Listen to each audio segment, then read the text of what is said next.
Hello, chat. I see Catnip's noticed that things are, things got a little interesting here.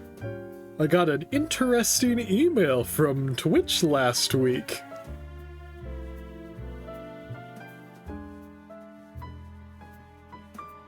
They said that, monetization was now available. I'm not sure about that, to be honest. But, I wanted to wait until stream started, but I got too excited, lol. Yeah, I was setting up the stream and I heard the sub notification. I was like, I didn't think I was live yet. Yes, Haylord has found the new emotes.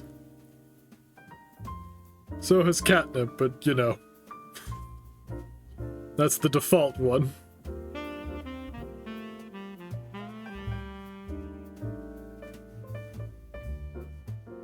I'll probably figure out more as I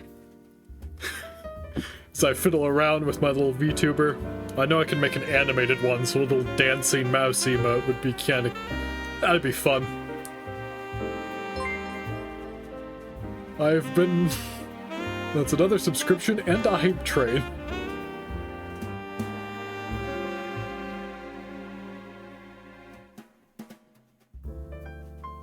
I don't even know what this thing does.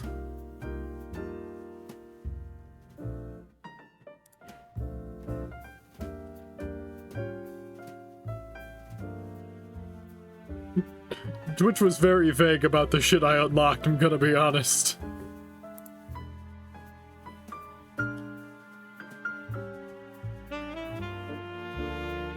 But I think, well, I've covered basically everything I know about it. I haven't really bothered looking through all the documentation yet. I had other things to do. But, I think it's about time we get on with the game. Because, I can't help but notice that we are going on to case 4, and Ruby hasn't fucking died yet. Which is a whole 2 more cases than I thought. Game, I'm gonna need you to elaborate on that. Fuck me, I look down and see this shit. Gotta be one of those cases, huh? Up until now, we've been following the story of Tyrion Cuthbert. We've experienced the world through his eyes, capital E, and fought for justice through his soul. But this time, why don't we start from the perspective of another?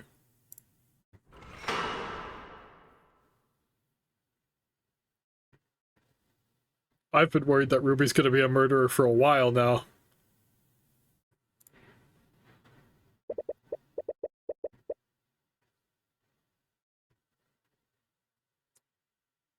Huh.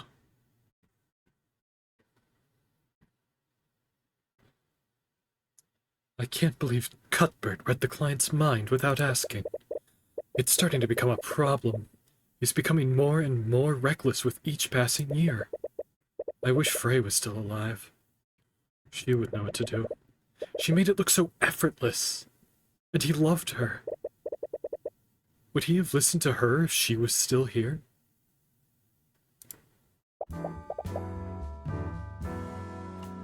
Is something the matter, Tamora? No, I was just thinking about something. Well, the trial is about to begin. I don't doubt your abilities, but I'd still appreciate it if you remained focused. All of our futures are at stake, after all. Of course, Miss Freyga. Sorry, hold up. A Freyga as a freelancer? And people are mad about Steelwind being a lawyer?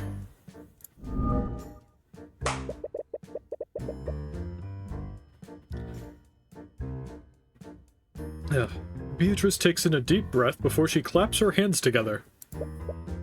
What's wrong? Nothing. It's just the ritual that I use to calm myself. Right, I'd almost forgotten about that. But more importantly, What are you doing here? They didn't put Tyrion in this case, so I thought I'd show up just to see what the fuss was about. My father sent me to guide Beatrice through the courthouse. It's a new environment for her, and we were both worried about her condition. I still can't believe you were the boss's daughter this entire time. Why didn't you say anything at the academy? Oh, knowing my true identity would have caused friction with your son, wouldn't it? Sorry, hold up. What the fuck? What the fuck? What the fuck? Ruby, I'm an heiress. Elaborate.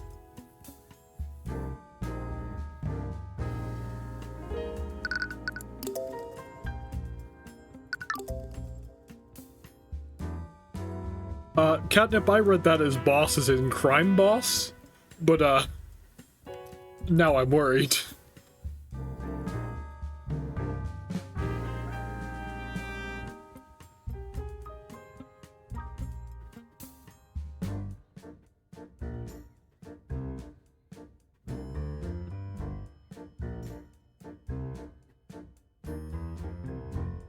Ruby, what the fuck? What the fuck, Ruby? I knew you were hiding shit, but like, what the fuck? He's not my... Anyways, I suppose I understand why you stayed quiet, but I still don't appreciate being kept in the dark about this. Oh, speak of the devil. Available now on Steam for free. The first chapter is $10, but goes on sale regularly. Eris, what the fuck are you talking about? You spot Cuthbert and McCoy walking into the courtroom with the other members of the gallery. McCoy spots you and gives you a friendly yet awkward smile. However, Cuthbert ignores you entirely and walks silently into the courtroom. Parental troubles? We had an argument earlier. It's nothing to worry about. If you say so. You never know. You could die today and never make up with him. Wouldn't that be tragic? Wouldn't that be fucked up? Anyway, I'm Rod Serling. You are wary about what he saw in Beatrice's mind, though. He's always been a good kid, but his idealistic sense of justice clouds his judgment sometimes. You just hope that he's not planning to do anything reckless. The trial is about to begin. Do you really have the time to be making small talk here? This game has a great cast, but they're all fucking women and I can't voice them. I'm a base. Prosecutor Steelwind approaches the three of you. But she appears to be accompanied by someone else. Wallace! It's the Case 2 reunion. Nightgrave? Is that you? What are you doing here? Well... He's accompanying me as my aide for this case. I see. So I assume you'll be prosecuting? Of course. I would never pass up the opportunity to face the infamous Ruby Tamora. Really? If I recall correctly, you haven't even beaten Tyrion once so far. Ooh. She wasn't happy about that one, chat. Oh, Miss Steelwind. Don't strain yourself. What's that look for, Beatrice? You almost look surprised to see me here. Considering the circumstances, I thought you might recuse yourself. I am more than capable of being objective, especially for a case of this much importance. Well, I hope your mind is as strong as you think it is. Miss Steelwind, please calm down. Oh, how I love a good reunion.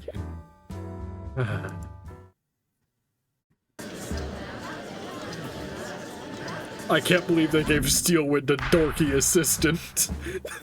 This is incredible. Court is now in session for the trial of Beatrice Frege. My voice changed from last week. Nobody comment on it. Miss Steelwind, is the prosecution ready? Miss Steelwind? Oh, Of course. The prosecution is ready, Your Honor. The defense is also ready, Your Honor.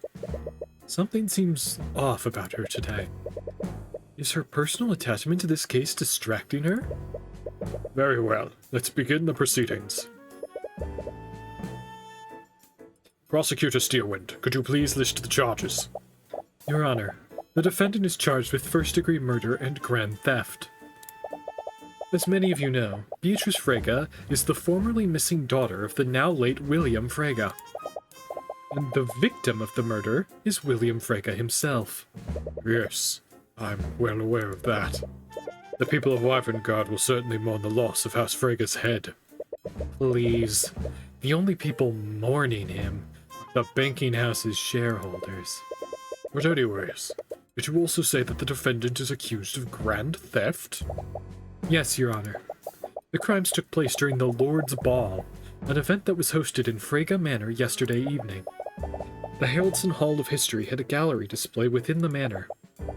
They were showcasing several magical artifacts donated to the Wyverngard Historical Society. One of these items was the Sword of Spell Eating, a magical artifact that allows its wielder to nullify magical effects.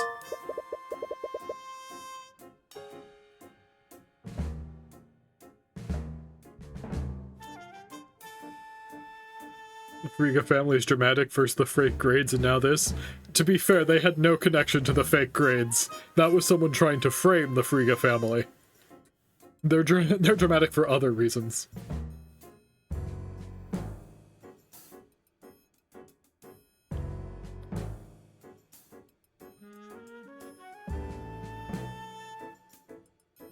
So chat, do you think that this would work on, Eris's mindfuck bullshit? Because it does say it was forged through a blood contract between a mage and a demon. We, the prosecution, believe that the defendant stole this item. She then used it to nullify the magical lock on the victim's study.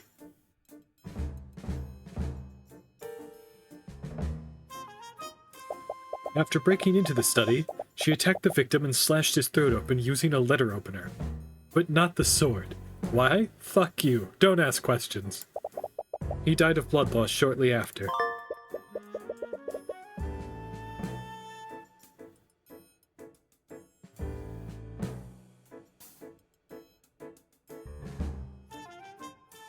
Huh.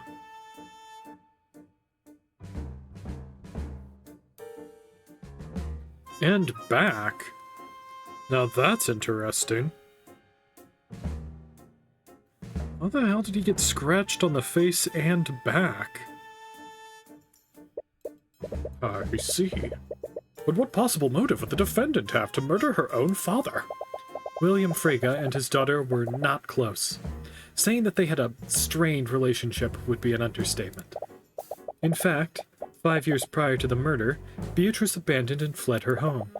She went into hiding and did not contact any of her friends or family. Her whereabouts were unknown, until she suddenly contacted her father a week ago. My client left the Frege household because of her toxic relationship with her father. She wanted to create a life for herself that was free from his influence and abuse. I won't disagree with your claims, but that just highlights how desperate the defendant must have been. She had clearly fallen on hard times, and begrudgingly contacted her father for financial aid. I can't possibly understand why they would schedule this meeting during the Lord's Ball, but nevertheless, several witnesses did see her that night. And these same witnesses saw her storming out of her father's study in anger. Her father must have refused her request for gold, so she decided to murder him to claim his inheritance. Luckily, we prepared for this in advance. Yes, they're playing right into our hands.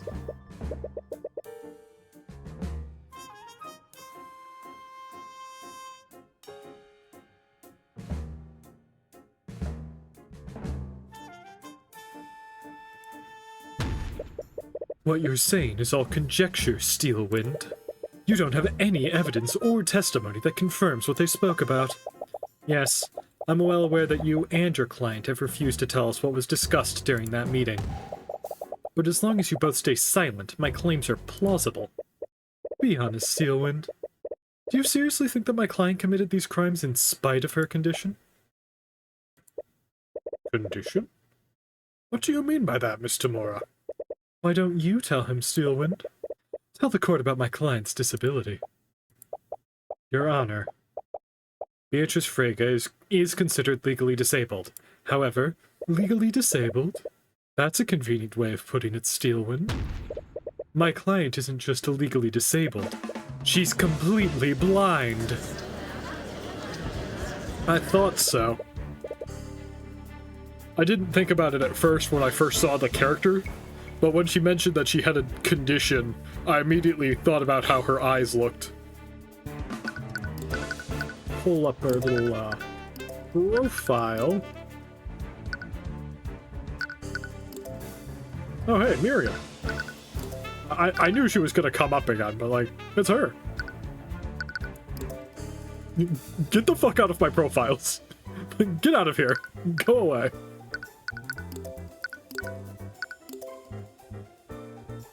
Completely blind? Is this true? We have several medical documents and testimony from several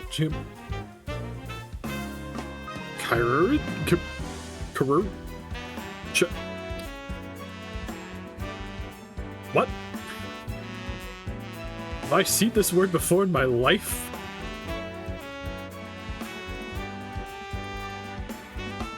And several chirurgeons attesting to that fact. My client is unable to see anything.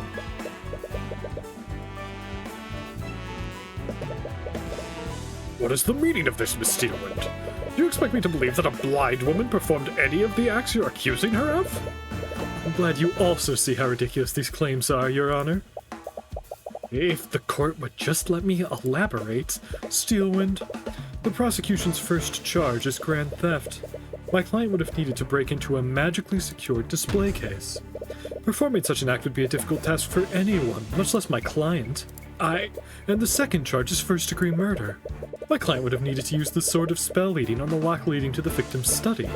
Then she would have needed to grab a letter opener, overpower the victim, and deliver a precise and fatal blow to the victim's neck. Does any of that sound like a reasonable theory, Your Honor? Compelled to agree with you, Miss Tamora. It all sounds quite ludicrous, to be perfectly honest. Man, it's nice to be on this end of the, opening overwhelming evidence. This is just awful. The Steelwinds are clearly just attacking the Fregas now that their head is deceased. Objection! Fuck! Enough. Your Honor, the court has not seen the evidence that supports this case, nor have you listened to the Inquisition's testimony regarding their investigation. Until you have done so, you are in no position to pass judgment. Very well, Miss Steelwind. I suppose you have a point. Guess the young lady has some claws after all. But it doesn't matter. Their case against Beatrice is questionable at best.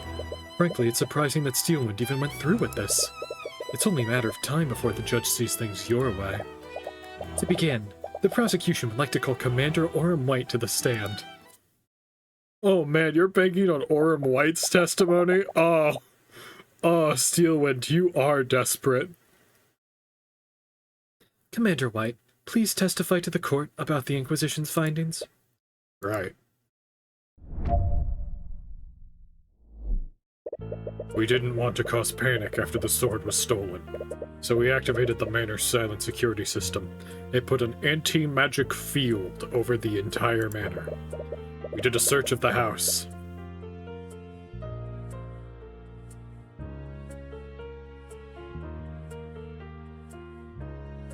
Apparently, chirurgeon is an archaic version of surgeon. Chirurgeon?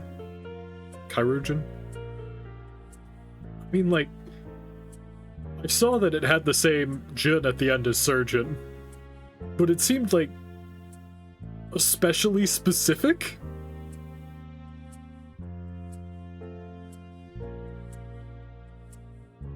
Which, it makes sense that they used that word, but I had never seen it before in my life.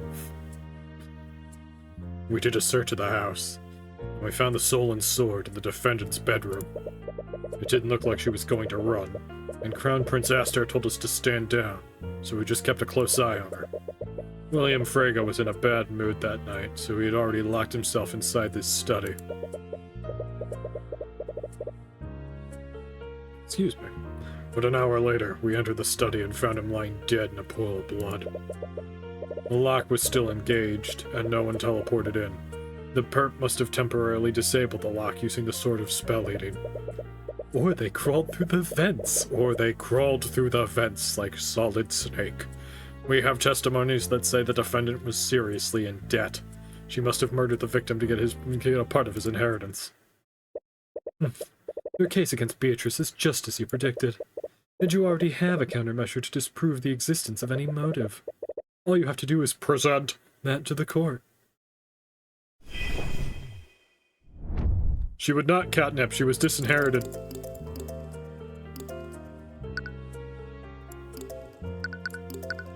Objection!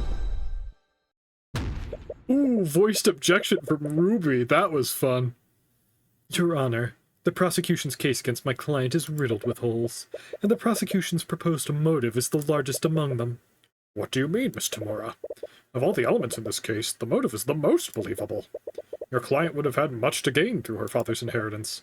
That may be, but that's assuming my client had anything to inherit at all. What? Your Honor, my client fled from her psychologically abusive father 5 years ago. How do you think he would have reacted to that? Lord Frege was a petty and vindictive man. Do you honestly think that he'd leave his inheritance to someone who disobeyed him so egregiously? No. He'd do everything in his power to make sure she didn't see a shred of his wealth. Yes, we're already well aware of this.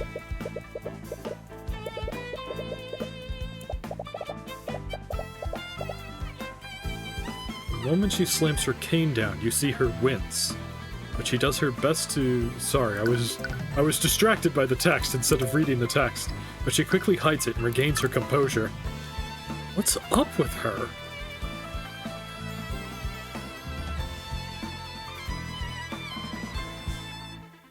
She must have accidentally hit her foot.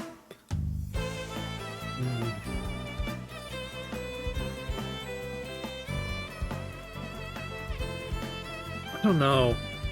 Nothing about this feels like something Arya would do. There's some angle here that I'm missing. I don't think she would have been blackmailed, but I don't know. Okay, Eris is involved, we do know that. But like... she's not acting like she's been mind-fucked. On the night of the murder, the victim made the decision to disinherit the defendant. However, his murder deprived him of the opportunity to submit his will to the attorney. This only further proves the defendant's motive. She would have needed to act quickly, lest her father submit the changed will. I'm afraid you're mistaken, Steelwind. William Frege didn't disinherit my client that night. He disinherited my client 5 years ago. I have witnessed testimony from Miriam Frege, William's youngest daughter. By her own admission, her father disinherited my client shortly after she fled the household. What? She never brought that up during questioning? Perhaps she's not as amicable to you as you thought. If you don't believe me, why don't we call her to the stand and ask her ourselves? What are you planning, Miss Tamura? I have no idea what you're talking about. Well, it's clear we won't get anywhere until we hear from Miriam directly. Bailiff, please escort Miriam Frege to the stand. Miriam, is the defense correct? Did your father disinherit Beatrice 5 years ago? Yes. And you didn't think it was necessary to share this information with me? Well, you never asked. If I recall correctly, you were also tight-lipped during questioning this morning. Are you staying quiet for your sister's sake? The witness just lost her father. You can hardly expect her to recall every detail that's relevant to the case. Which raises a more concerning question. How did you extract this information? Who knows? Maybe I just have a way with people. Regardless, I suppose you have a point. I'll give the witness the benefit of the doubt, for now. In any case, Miriam, please testify to the court about how you found out about Beatrice's disinheritance. Yes, of course.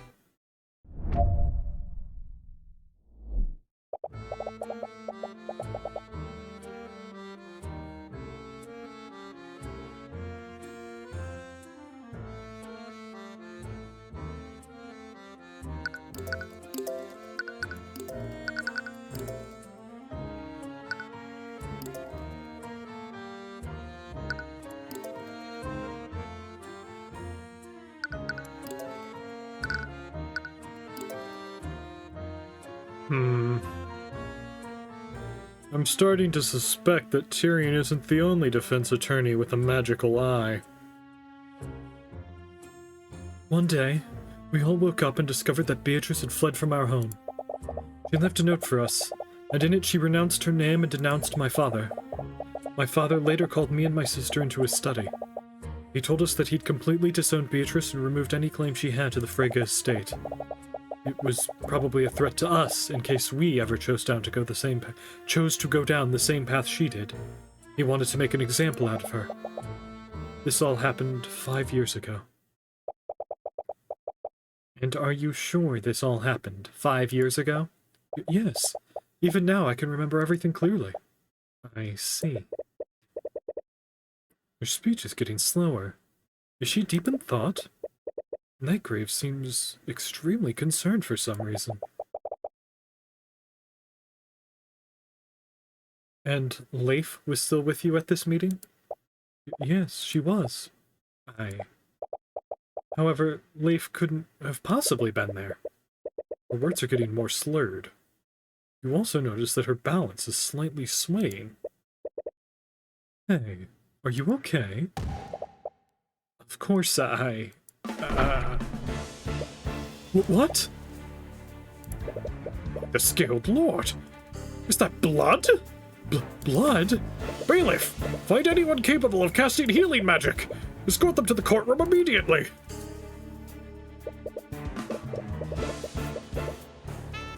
Oh, okay. I was kind of wondering what the fuck they were on about, because, like, Wallace is standing right next to her, and studying healing magic is kind of his whole thing. After some scrambling, a couple of healers are able to help Nightgrave stabilize the prosecutor. In all the chaos, you caught a glimpse of her. There were deep wounds and blood on several parts of her body. She must have used some kind of illusion to hide them. But her disguise is completely dissipated now. Before Steelwind is taken out of the courtroom, you catch her whispering something into Nightgrave's ear. You see a look of confusion from him, but he nods and makes his way to the witness stand. But not before passing a message on to the bailiff, who seems equally confused.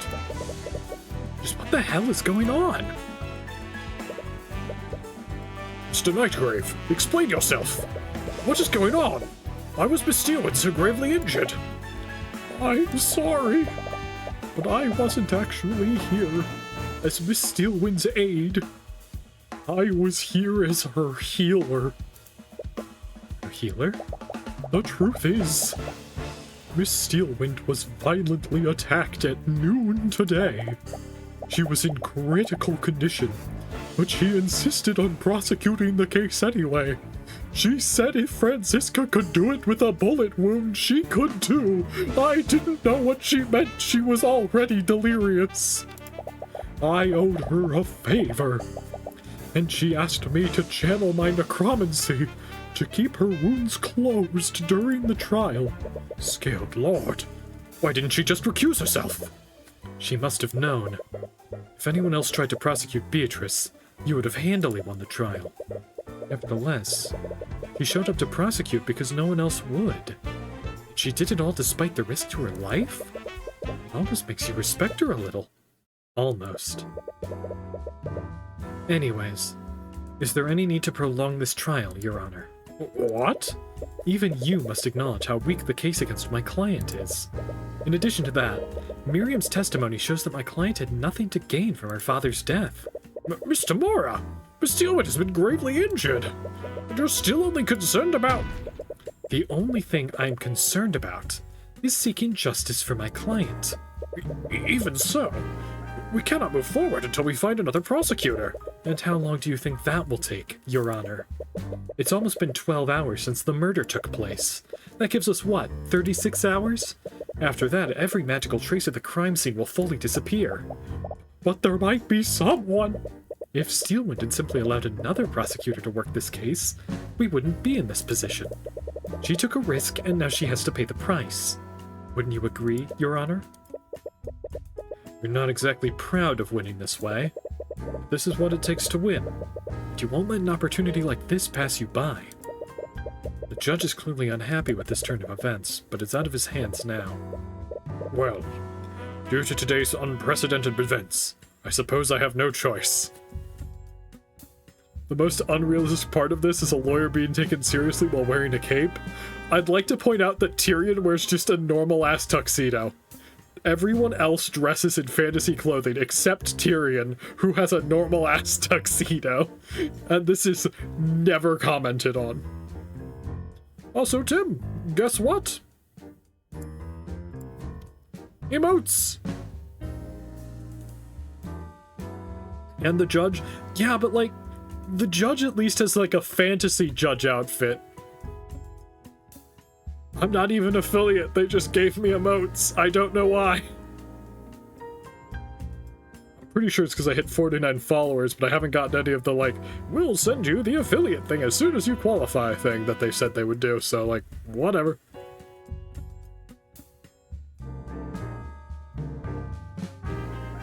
Oh, I already read this line. There aren't any prosecutors available to immediately take Miss Steelwind's place. We will take a brief recess. After that, I'll deliver my verdict. I can literally subscribe to your channel? Yeah, people have done it, but like... Tyrion, what the fuck?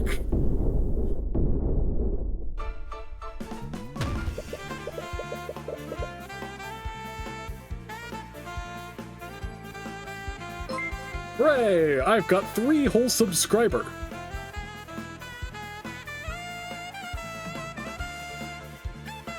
But on the page that's like monetization, it's like, when you get to affiliate, we'll let you know. And I was like, okay.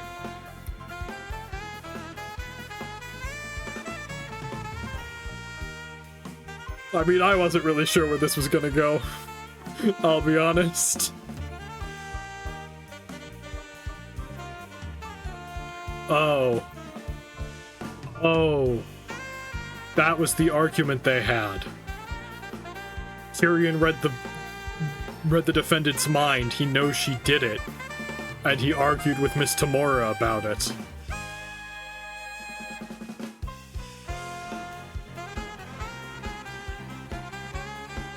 Like, what the fuck is this case? This is fucking wild. Holy shit. Your Honor. Your Honor, I'm afraid you can't pass a verdict just yet. Mr. Cuthbert. Cuthbert? What the hell are you doing? I don't know. But what I do know is that there was a massive contradiction in Miriam Frega's testimony. It looks like things aren't going to be as simple as you expected.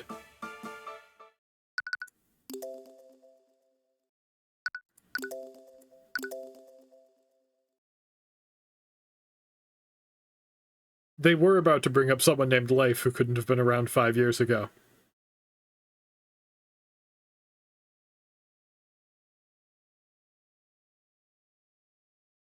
Severed Ties is the name of this case.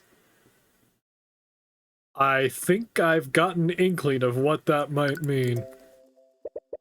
The night before... I feel so out of place here. Despite your clear hatred for the nobility, you found yourself at a party filled with aristocrats.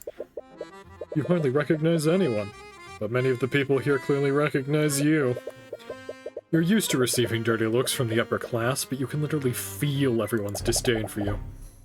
Why are you in the corner by yourself? Can't believe I let you talk me into coming here. For reasons unknown, you lose your train of thought. Reasons unknown. It is a mystery, chat. I've been wanting to wear this dress for a while now. What do you think? What's wrong? You suddenly feel extremely flustered. It's difficult to make eye contact with her.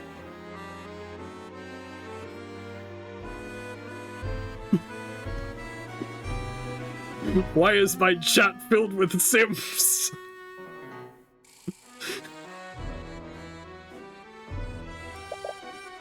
Oh, I see. Are you enchanted by my beauty? Come on, say something. New Celeste Sprite! Yes! This isn't exactly new information here, Daz. No, but you always panic every time Eris does her thing, so I'm allowed to state the obvious too. I also think it's very funny that you all sip about her in a dress and I sip about the fact that they drew her in a new pose. Ever since that night in Aranax, you felt like something has been off between you two. Am I interrupting something?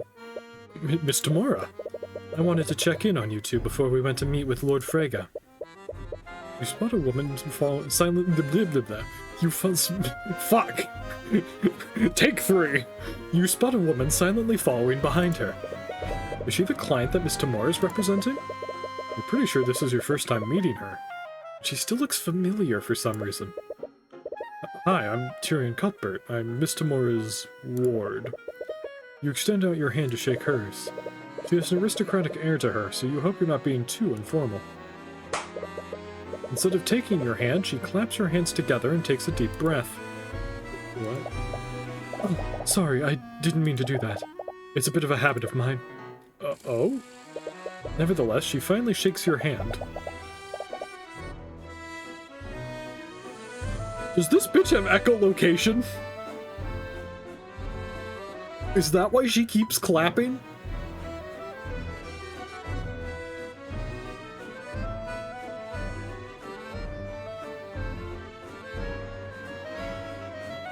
Not even a cape Tamora's wearing, it's a suit jacket draped strategically on her shoulders.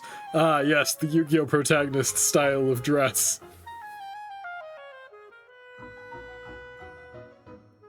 I've heard much about you, Mr. Cuthbert. My name is Beatrice. I'm not sure about the details, but your mentor appears to be brokering a deal between Beatrice and William Freyga. William Freyga is the reigning lord of House Freyga, so you're a little curious about what kind of deal he'd be involved in.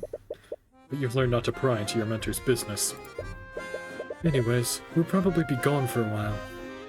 No one can pull it off like Hidam? I mean, yeah, but they gotta try. And I trust you two not to cause trouble. You're in a manor filled with the highest members of nobility. You might meet some familiar yet unfriendly faces. We'll keep a low profile, Miss Tamora. Please do. So, why were you so insistent on accompanying Miss Tamora to the Lord's Ball? That's... You know you can tell me anything, right? I guess everything that happened in Ornax made me think about things. I don't really know anything about my past or where I came from. I didn't want to think about it because of my dad and mom, but I wanted to find out who your biological parents are. I do. But I don't know now. Being here is starting to make me feel weird. I still have my mom. Looking for my birth parents feels wrong somehow. Like, could you imagine if Aster is my biological brother? How would I recover from this? We'd get married and he would fucking simp for you at the wedding. What? Nothing? It's fascinating to hear about the people IRL who can actually echolocate to some degree. I don't think that's true. Really? Miss Tamora adopted me when I was a child, and she gave me a purpose in life. But I still keep my childhood memories of my mother close to me. I don't really have a choice. I was forced to watch her get hanged. It fucking sucked. Yeah, I can imagine. Oh, shit. Miss Tamora and my mother are both important to me. I don't think it's disrespectful to find out more about yourself. I'm sure your mother will understand. You think so? course. And I'm also sure of another thing. If I'm with you, I doubt any of the nobles here will want to speak with you. Yeah... Didn't want to be rude, but... Don't worry. I can find something to fill the time. You're just gonna play chess alone, aren't you? I was literally about to joke about him doing that. Maybe? You really need to learn how to talk to other people. Make some new friends or something. I don't need more friends. I usually want to spend most of my time with you anyways.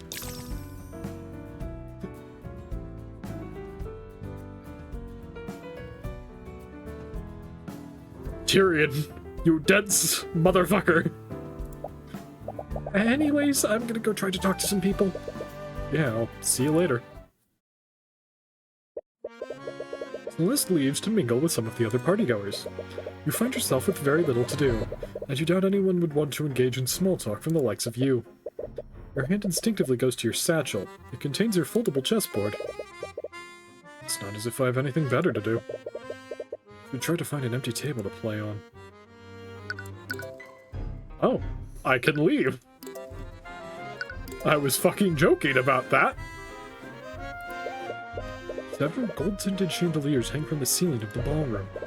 They look fancy enough to be worth a small fortune. It irks you a little at how much wealth Lord Frege must be hoarding to afford all of this. Poor Tyrion can't even simp properly. Each table has a centerpiece of flowers on it. Most of the seats at the tables are filled. Doesn't look like you'll be able to play here. There we go.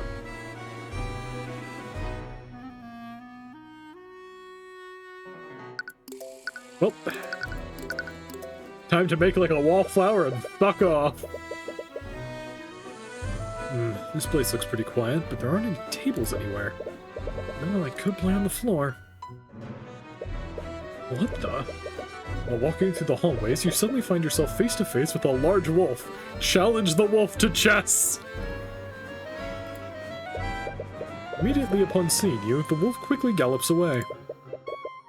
Did someone leave a door open? You think about telling someone. You remember that the manor is full of nobles. You're sure a servant will spot it eventually. It's not as if anyone will believe you anyways. It'd probably be best to find somewhere else to play. I'll look at the fancy crystal lighting, Catnip. There are several jewels mounted on the wall. They all look equidistant from each other. You already knew that House Frege is wealthy, but embedding jewels into the walls makes the place look pretty tacky. Wolf versus human. Maybe the wolf is a family pet. I don't know, Tim. I think the dire wolf would win in that fight because 100 humans would really struggle to play chess. They even have gold-tinted chandeliers in the hallways? It's ridiculous when you really think about it.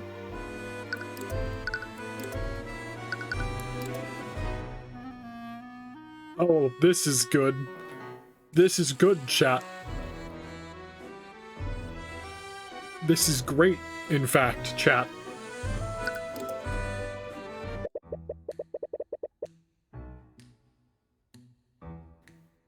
I think the wolf might be a shapeshifter. Did anyone else notice it was wearing a necklace? You look further around the manor and find a room with several displays. It looks like a gallery of some sort, but it's slightly out of place here. There are a few nobles in the room, and they're all silently appreciating the exhibits. Perhaps Lord Frege paid a museum to create some historical displays for the Lord's Ball. Now there's a face I haven't seen before. What the fuck?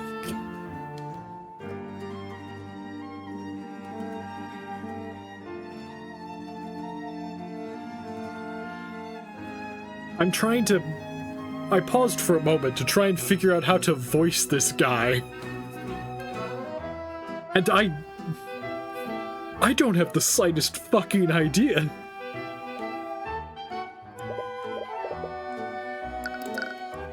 As you take a closer look at one of the exhibits, an old man approaches you. Is that a monkey on his back? My name is Harold Haroldson, the curator of this collection. Harold Haroldson? Is that a pseudonym or something? No.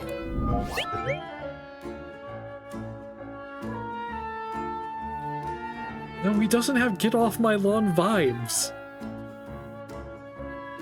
And I haven't seen enough Atlantis to do that voice. I see.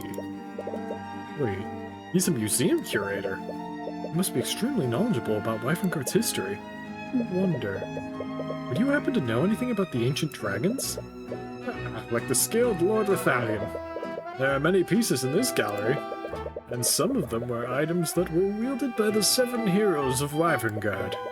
Legends say that some of these items were directly enchanted by Rathalion himself. Enchanted by Rathalion? Would that mean they also don't follow the rules of magic? Perhaps you should examine these items more closely.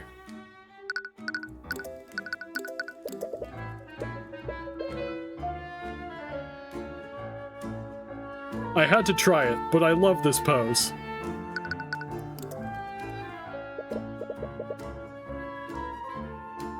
It's a painting of some sort of scientist.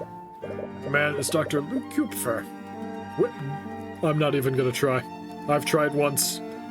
Cuthbert. I did it again. I lied to you, Chad. I've tried again.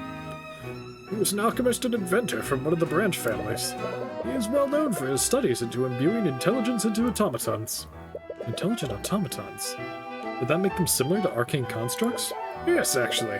I wouldn't be surprised if Lord Von Sanctus used Dr. Kupfer's research to create those constructs. So, in essence, Von Sanctus is taking credit for someone else's work.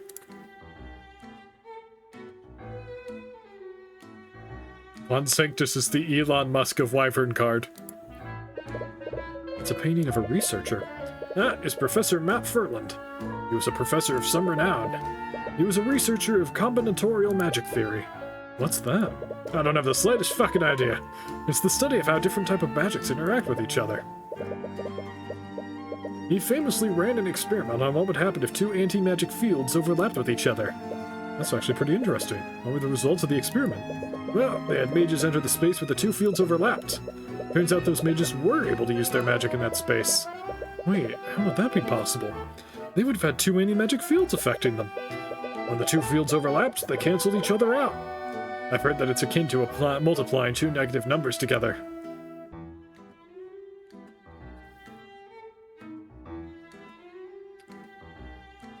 Flavor text irrelevant.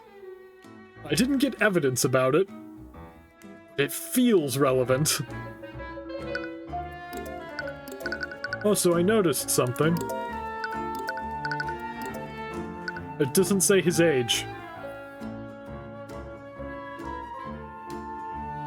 God, a historian character was the best thing to happen to the world building in this game. Wait until I put a demon on the stand.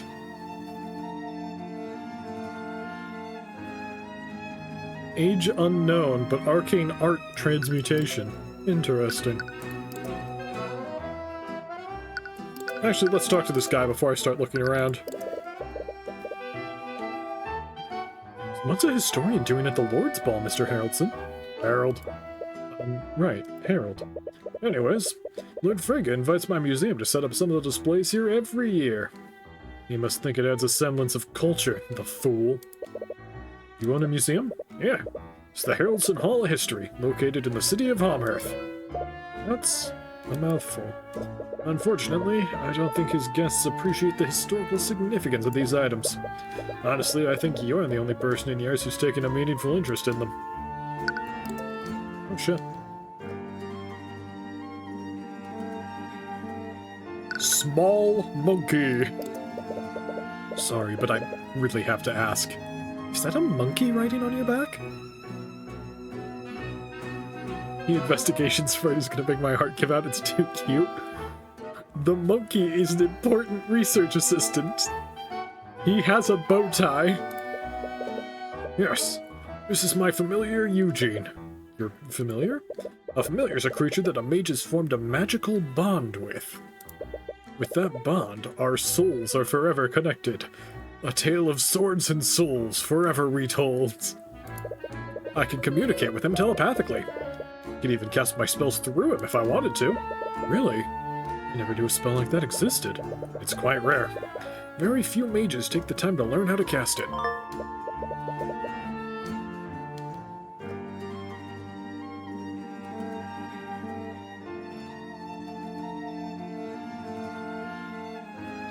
Caster forms a magical unbreakable bond with the target creature, connecting them to the caster's magic. This bond exists.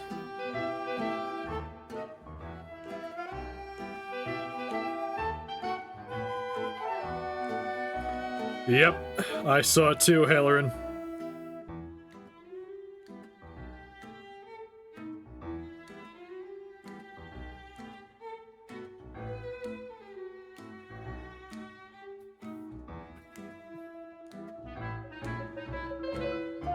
Literal scene eye wolf. The victim had scratches on the face and back.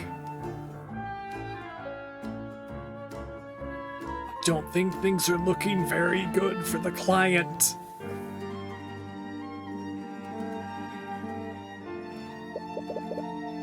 Eugene helps me with my day-to-day. These old bones aren't as spry as they used to be after all. Harold. Harold, as a historian, do you have a lot of knowledge about the ancient dragons? The answer to that question is somewhat complicated. What do you mean? Unfortunately, a lot of historical texts in my collection have been altered, or even outright destroyed by the Church of Bahamut. Because of that, it's quite difficult to separate myths from actual historical accounts. Right. I remember encountering a similar problem at the Imperial Academy. You might be quite dedicated to your studies. They let the simpleton into the Imperial Academy?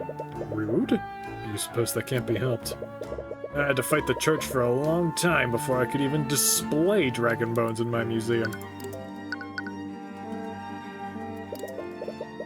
The history of the ancient dragons. Is there any instance of them granting power to humans? Well, of course! That's the entire premise behind the 7 Heroes of Ironcard. Does this idiot not even know about that? Right. Was there anything before that? Did they ever grant supernatural abilities that didn't follow the rules of arcane magic? Granting supernatural abilities, you say? That sounds like something demonic in nature, rather than draconic. Demonic? Much like the ancient dragons, demons are the stuff of myth. There are many stories of people selling their souls to them for untold power. I just did it for the aesthetic. What the fuck? Selling their souls?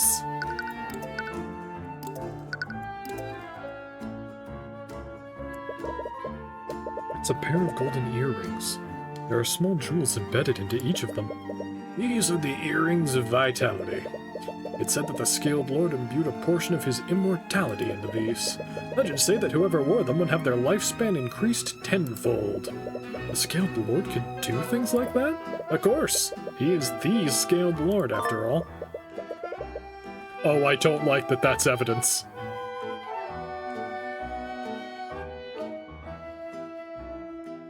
Wounds heal over time. Are there any spells that can create a similar effect to these earrings? Not that I know of. A spell like that would probably fall under the school of necromancy. And I'm sure you know how much the kingdom scrutinizes that kind of magic. It's a pair of metallic armbands. There's several magical runes carved onto them. Those are the armbands of intellect. They were actually created by a member of the House Frege many centuries ago. Centuries? That would make these armbands one of the first creations of artificery. That's correct. Legends say that whoever wore these armbands would be granted unparalleled levels of intellect. I think you mean Wallace Catnip.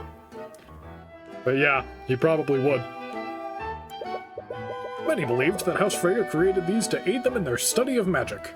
Which seems kinda ridiculous when you think about it. If they were smart enough to make the thing that makes you smarter, then clearly they didn't need them. I don't like that that's evidence either.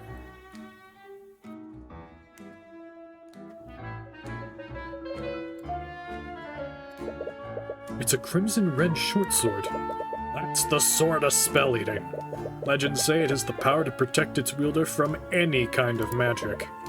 So it's like an anti-magic field. In a way, yes. But it has less than heroic origins, I'm afraid. All 3 artifacts were probably stolen then? It's said that this sword was created through a blood pact between a mage and a demon. A demon? Legends say that some demons had the power to absorb and nullify magic. A demon must have imbued some of that power into this sword. Or, at least that's what the legends say. Is it safe to put something like this on display? What if the legends are true? Don't worry. These displays are fortified with several abjuration spells. I'd bet even Lord Steelwind would have trouble getting into this.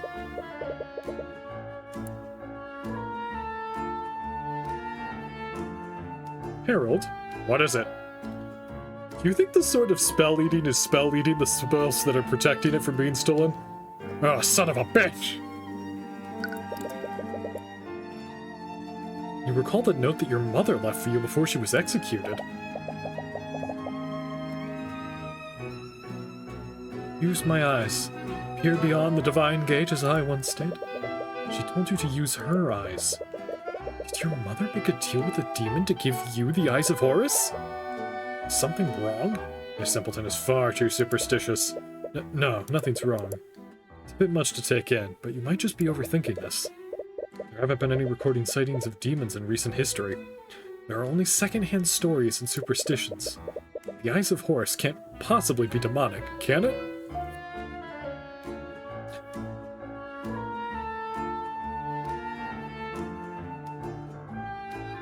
I need to show you guys something.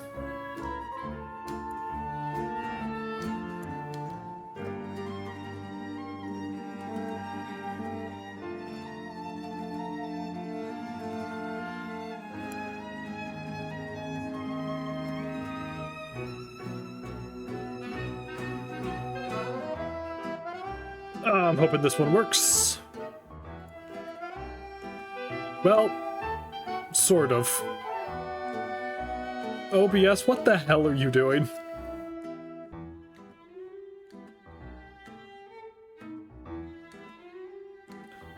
This isn't just my preview, right? You guys are all looking at a mostly black screen.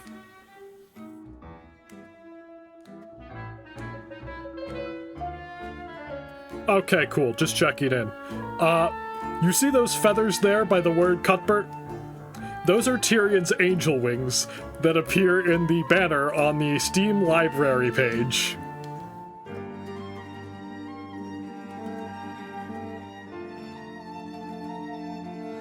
There is just, for some reason, a illustration of Tyrion with scales, a sword, like, scales as in, like, the, weighing, measuring thing. Like, justice scales.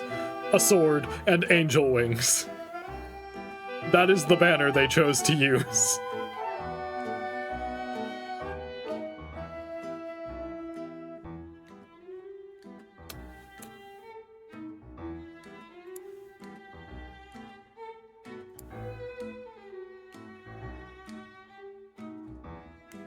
Oh, I bet I know why that was fucked.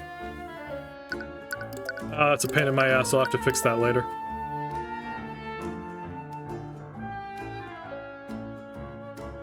Well...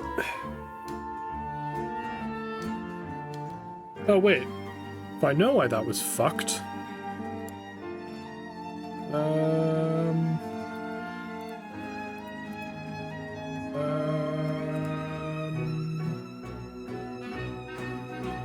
Okay.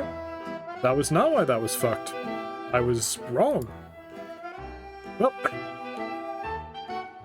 Sorry about that delay, chat. Back to the game. The Eye of Horus can't possibly be demonic, can it? You hope Celeste's investigation is going better than yours. I mean, if demons exist, I guess it follows that angels and higher beings could also exist. We do have dragons. How dare you insinuate that I engaged in an adulterous relationship? Control F and D will toggle stretch fit to screen. Might be messing with it. I'll give it another shot.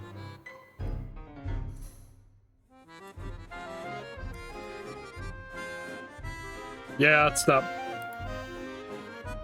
See, what I thought it was, is that I set up a different scene using a screen capture, just in case I would need it for something else. And I thought that it might have carried those settings over and fucked up something. It doesn't seem to have done that. I have no idea what happened. But it's not important. What's important is murder. How dare you insinuate that I engaged in an adulterous relationship? That is not what I meant to click.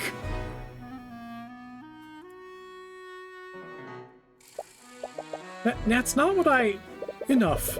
If you try to speak with me again, I'll have the Kingsguard throw you out. This isn't working. I don't think asking them like that will be very effective. What? Ooh, Arya. Did you expect anyone here to be truthful with you? You're essentially asking them if they cheated on their spouses. Have you been spying on me? Not intentionally. I was just surprised to see you here, of all places. Right. I guess that makes sense. You're not party crashing, are you?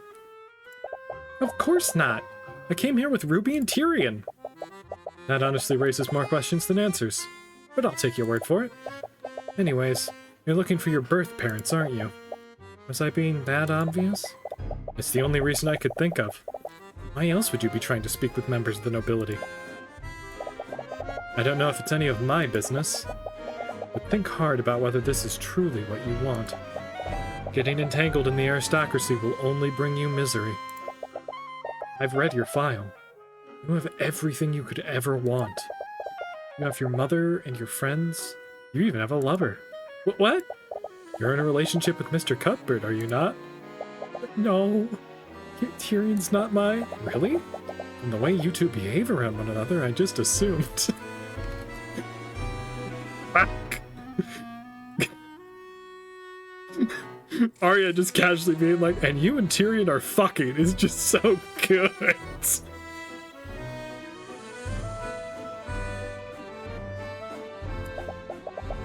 It's pretty obvious you have feelings for him. What? How obvious? Did he seriously not notice? I think someone with his deductive reasoning skills would easily see through you. Oh yeah? What about you and Aster? I have no idea what you're talking about. Come on, I was there at Von Sanctus Manor. It's so obvious you like him. Please, you're grossly exaggerating things. My good bitch, I read your thoughts. It was a keyboard smash. He may be my fiancé, but I only have the utmost respect for him. And what if I told you he was standing right behind you? Do you honestly think I'd fall for something like that? What are you falling for? Ah! Your Highness! Oh. Who is this small owl child? Is owl in chat? Can I say that? Oh, hello, Lady Steelwind. Her Highness, please don't run ahead like that.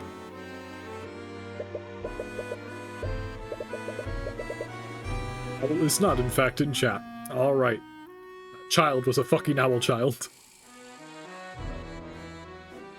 Your conversation with Harold was definitely interesting, but you still find yourself with very few leads. Be it dragons or demons, the origins of the Eye of Horus still remain a mystery. And you even completed a case called Origin of Horus. You find yourself returning to the ballroom, and you spot Celeste in the corner with some other people. Is she with Aster and Steelwind? Hey Aster, what do you think of Steelwind's dress? It suits you very well, Miss Steelwind. You look lovely.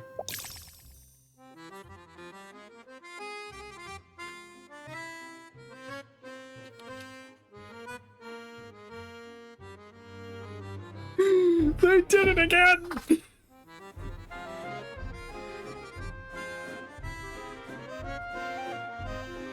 LR5?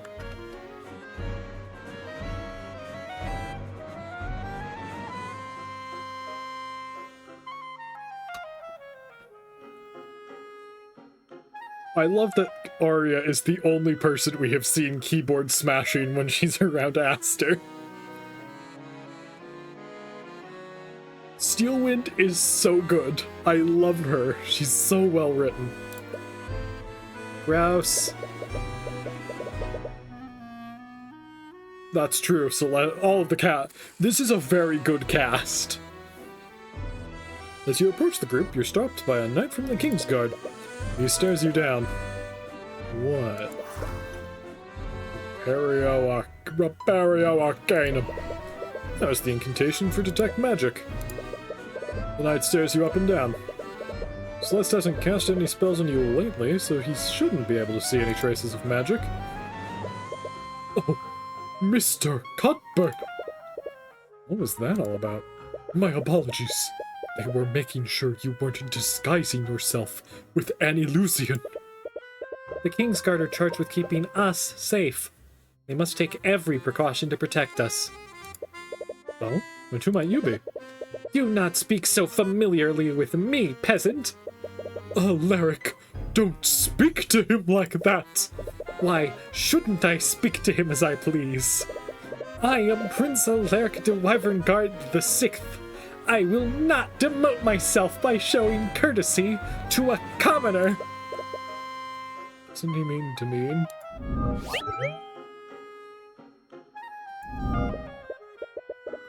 I'm terribly sorry about him, Mr. Cuthbert. It's fine. Anyways, weren't you supposed to be investigating your birth parents? Leave the poor woman alone. She started it. Right. I'm actually quite surprised to see you both here. What brings you to the Lord's Ball, Mr. Cuthbert? I'll keep that in mind when the mob breaks down your doors one night. We were just accompanying Miss Tamora. Her client has business with Lord Frege. Her client? Uh-oh. Beatrice. Beatrice suddenly storms to the ballroom. She almost walks right past you before she hears Aster's voice. She looks furious. Did her discussion with Lord Frege go badly? Oh, that voice. Is that you, Aster? It really is you! She called him Aster instead of Your Highness. Do they personally know each other? I'm glad to see you again. It's been quite some time. Is that really all you have to say? It appears you two have much to talk about. I'll be taking my leave.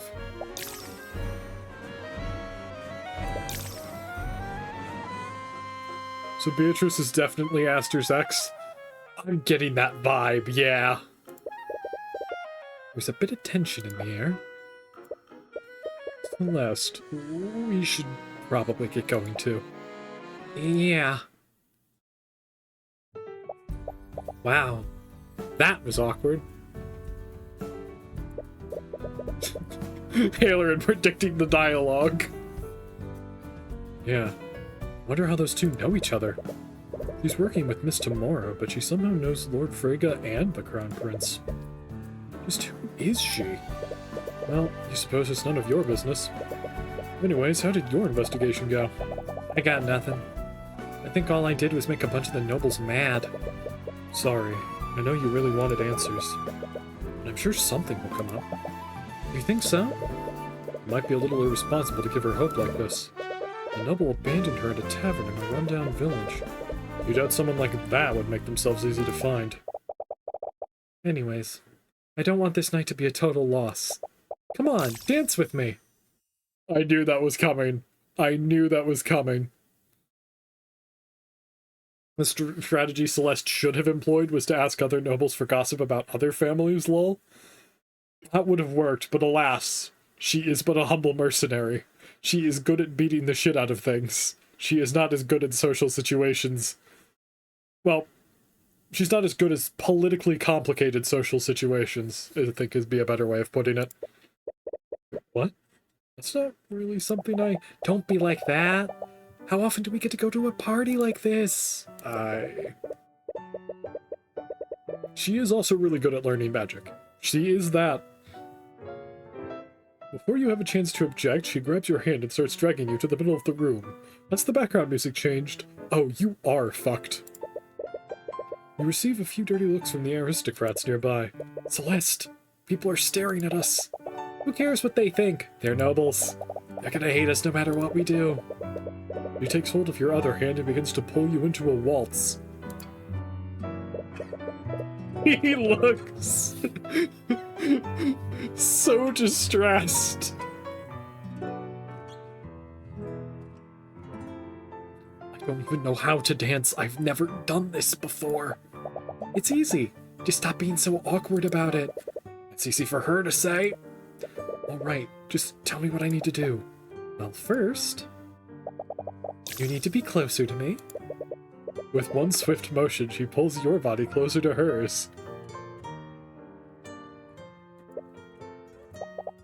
Watch my movements and try to follow my lead.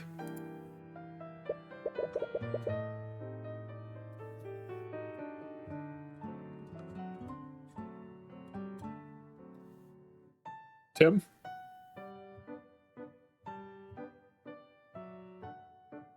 It's the name of the game. Oh, hell yes. Actual waltz music? Awesome. I think the funniest thing, Halerin, is you asking if he was looking at her chest in between the two shots of him doing that. I'm not allowed to read. Having fun in chat, then, I take it. You seem to know a lot about these things. I had to do a lot of networking when I was a mercenary. Do you know how many times I had to charm a merchant into hiring me? I see. You really don't know much about her, do you? You carefully watch the position of her feet and try to match her movements. After a while, you find yourself able to match her rhythm. But you still accidentally step on her foot every few beats. She doesn't seem fazed by it. Either she's being polite or she genuinely doesn't feel anything. It could be both. You're getting it. But don't focus so much on where your feet are. Just look at me. So I have been needing a new wallpaper as of late. What? Come on, do it. You try to break eye contact with her, but every time you do, you slowly find yourself being drawn back into her eyes. You feel so embarrassed that you're becoming lightheaded, and you find yourself perspiring more than usual. That's a way of putting it, Tyrion. But at the same time, you don't have any urge to break away from her. Oh god, Tim, this is your first stream, and you came in after the bit where the opening of this case was like, what if you played as someone other than Tyrion for a while? That's so fucking funny. But at the same time, you don't have any urge to break away from her. There's a comforting warmth behind all the anxiety you're feeling. Ah, there he is. The infamous Tyrion Cuthbert. Never turns away from a challenging noble. I can't dance a step to save his life. Her expression doesn't betray a hint of it, but you still detect feelings of nervousness from her. Is she just as flustered as you are?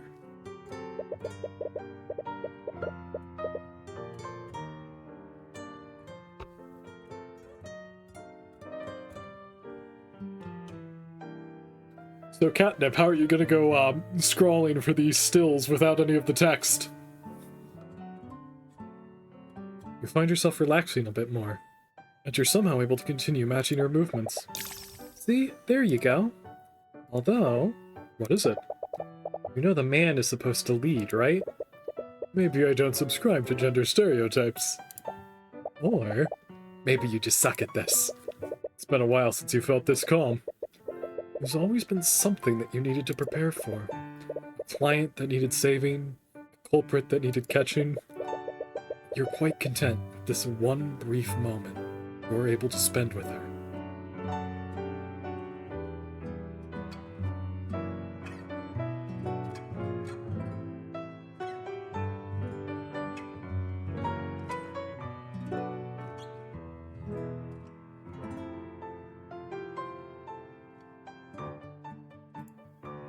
Anyway, someone's been murdered. You almost find yourself getting lost in the mood, until you spot a familiar face accompanied by a legion of knights. No. Don't tell me. The knights storm their way toward where Beatrice and Aster are. Several of the attendees take notice. They all stop what they're doing to see what's going on. Beatrice Frega, by the authority of the Wyvern Guard Crown, you're under arrest. Did he just say Beatrice Frega? Damn it! It was just getting good! That bitch fucking cucked me! We should go see what's happening, shouldn't we? Yeah, let's go. You are completely out of line, Commander. I thought I told you to stand down. Do you not recognize who you're speaking to? Let go of Lady Freyga. I can't really do that, Your Highnesses.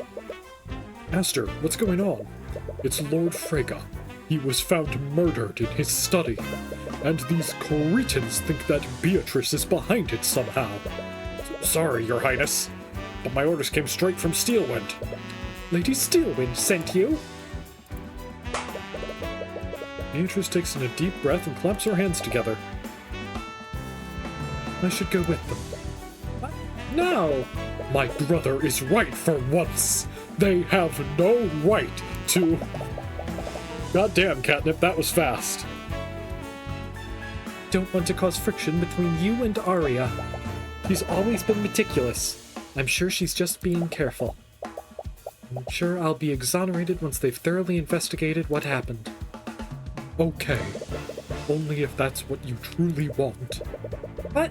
You can't just let them take her away? Brother, she's correct. It is not our place to interfere with the laws of our kingdom. But... However... yes, Your Highness? Miss Beatrice is blind. One of your knights will need to escort her. He's what? Did he just say that she's blind? Beatrice Freyga is completely blind. Anyways, we're gonna need to take you to a holding cell, lady. One of you should stay with her and guide her, though. Please, I may be disabled, but I'm not a child. Beatrice walks past the knights and heads towards the foyer. It appears that she already knows the way out. Shouldn't you all be following her? Right! Inquisition, move out! Hop, hop, hop, hop, hop, hop, hop, hop, hop, hop! How has she not walked into someone yet? Good question. I think it's because she echolocates, and also because she has a wolf familiar. You definitely didn't expect the night to go like this. Just what is going on here?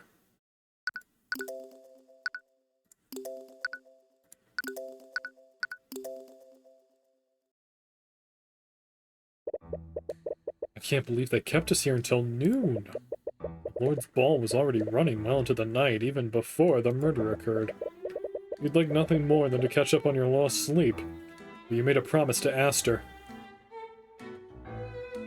I think she was echolocation specifically to count how many guards there were and if she could take them, lol.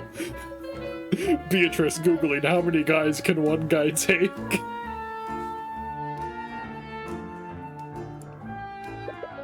This doesn't make any sense. Beatrice was with me and my brother the entire night. Hello, Owl. You missed the Owl child. Right. You were there when she met with him in Steelwind. She couldn't have stolen the sword of spell-eating and have murdered her father. I don't understand. Of all the people that could have done this, why would Steelwind suspect a blind woman? Mr. Cuthbert, could you defend Beatrice against these awful charges? I don't think I even need to. What? Beatrice is Ruby's client.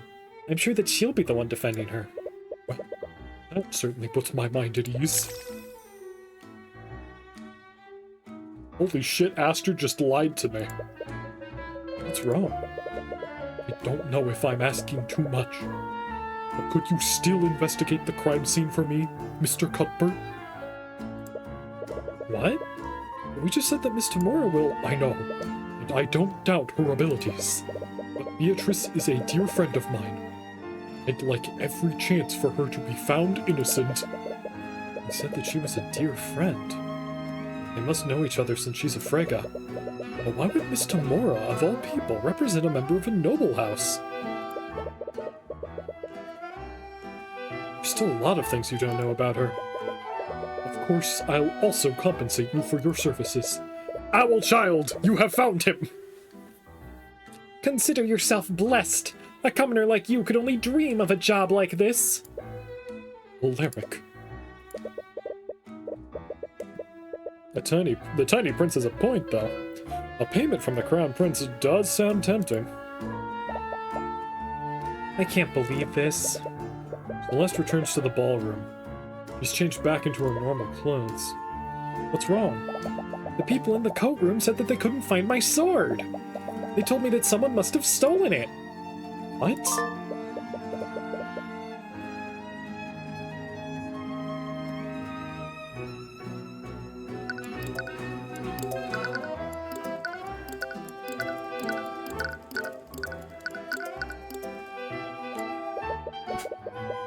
Why would someone want to steal Celeste's sword? Aside from your group, everyone else at the ball was an aristocrat.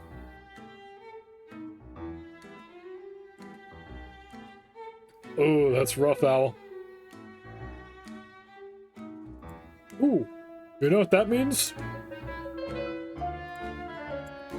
You haven't seen the new emotes.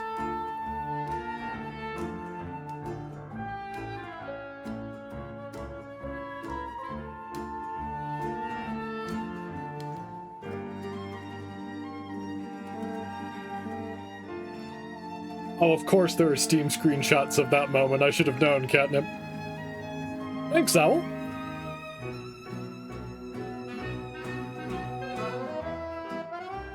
Aside from your group, everyone else at the ball was an aristocrat.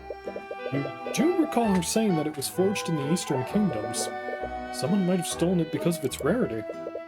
We can probably keep an eye out for it while we investigate the manor. This might all just be some kind of mistake. I hope so. Anyways, where should we start first? We should head to the crime scene. I remember hearing that they found Lord Frigga's body in his study. Let's go over there.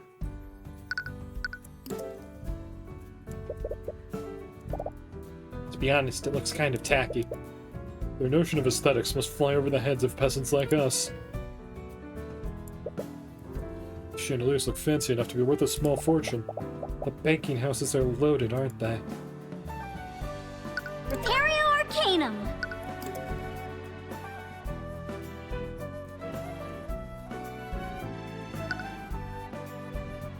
Oh, Catnip, if you were in the screenshots, did you see the banner I tried to show?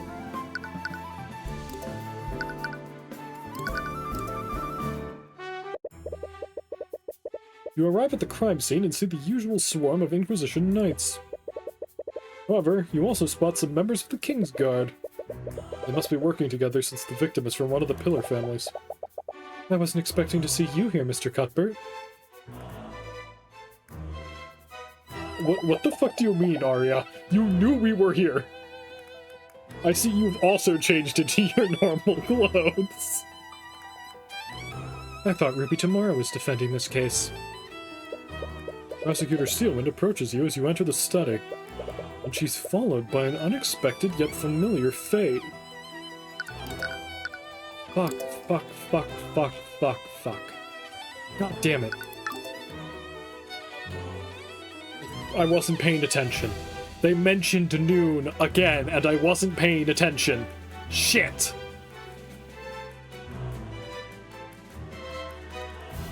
And she's followed by an unexpected yet familiar face. Liz, what are you doing here? He's here as my aide for the investigation. You don't doubt Wallace's abilities, but you can't think of any reason why Steelwind would need his help. But you suppose it's none of your business. Anyways, we're here on behalf of Crown Prince Aster. He hired us to investigate this case independently. I see. I am sure he just wants to make sure the investigation goes smoothly. Well, if you're here on behalf of His Highness, I'll do whatever I can to help you. Yep, he sure does. This whole situation is quite unorthodox, but your goals remains the same. Perhaps Steelwood can tell you more about what happened. First... What's wrong? You can't see it, but the entire room is covered in traces of abjuration magic. Everything is glowing white. Right, that makes sense. There were several anti-magic fields covering the manor. Those fields probably left traces of abjuration everywhere. I won't bother showing you the traces of abjuration I find while we're here. Repario Arcanum! There's a trace of illusion magic where the body was.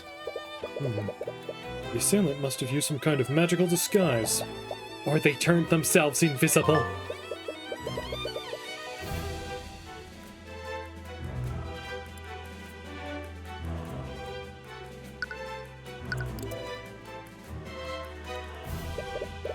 It's a painting of some sort of scholar. There's some text on it. Tyrion, what the fuck are you doing? Didn't you say Aster hired you? It's all part of the process, Arya. I must look at the painting first. Rook Resinger, economic scholar and aristocratic accountant. He was known in some circles as Rook the Crook due to his ability to cook the books of the four pillar houses. Rook the Cook. Sometimes I wish I could have a nickname like that. What about Crimson Demon?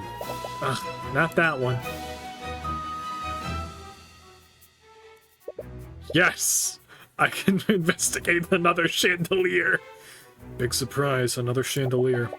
This room probably costs more than my family's tavern. It's a bookshop filled with books. I wonder what kind of books Lord Freyga owned. Wait a minute. They're all blank! His real books are on the floor or on his desk. That's fucking weird. Oh, thanks for the subscription, Owl. There are several books about economics and politics. It doesn't look like there's anything of note. It's a fireplace. Could the murderer have entered through here? That wouldn't be possible. The chimney is far too narrow, unless it was Santa Claus! Even a small child wouldn't be thin enough to fit through it. You never know what the paintings will tell you, Arya. Like the fact that there are multiple anti-magic fields overlapping, they get undone effectively. What?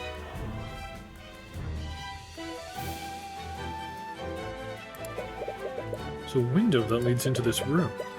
Did the murderer have escaped through here? No. The window doesn't open and the glass is magically reinforced. There's a large mahogany table at the end of the room. A monkey could definitely fit through that fireplace, though.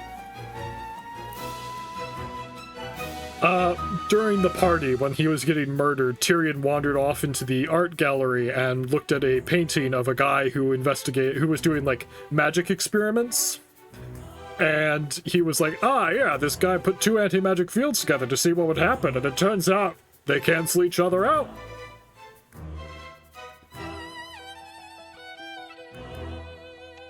That wasn't the voice you used for him.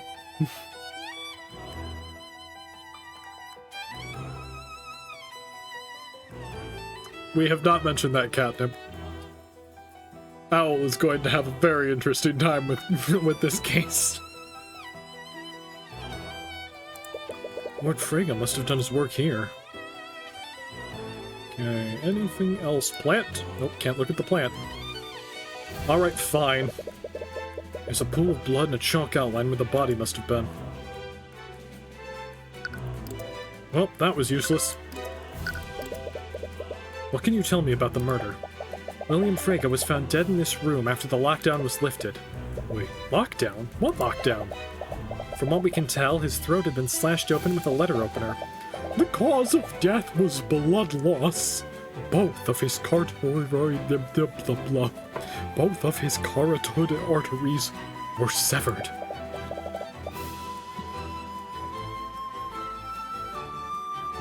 Here's the autopsy report if you want a detailed description. Were you able to find the murder weapon? Yes. The murderer left it at the crime scene. It was a letter opener owned by the victim. The murderer must have found it in this room and used it. There was one strange detail about the weapon. Yeah, Arya has actually already been attacked. That's why Wallace is here. That's why I freaked out when I saw him, remember? Tyrion said they kept us here until noon, and that's when she was attacked. They have not had the fight yet, Halerin. We know about the fight because this case opens with a flash forward, but it hasn't happened yet. Were you here for the freakout? I don't think so. I think that was right beforehand. No, wait. You were here when I saw Wallace and freaked out.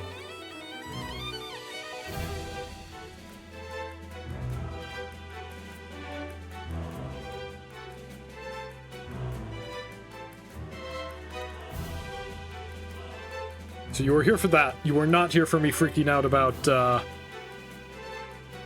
No, I don't.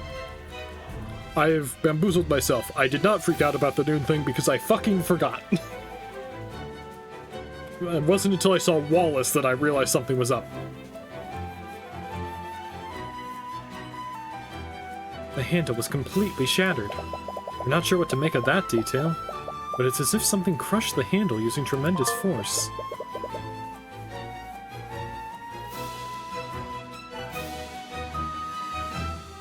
Did the wolf fucking pick up the letter opener in its jaw? Is that what happened? The wolf slit his throat, and that's what, and the force of the jaw broke the handle? What could have caused the handle to shatter like that? You mentioned that there was a lockdown. When did this happen? You didn't notice? The Inquisition did try and be discreet. Speaking of murder, I need to kill a bitch.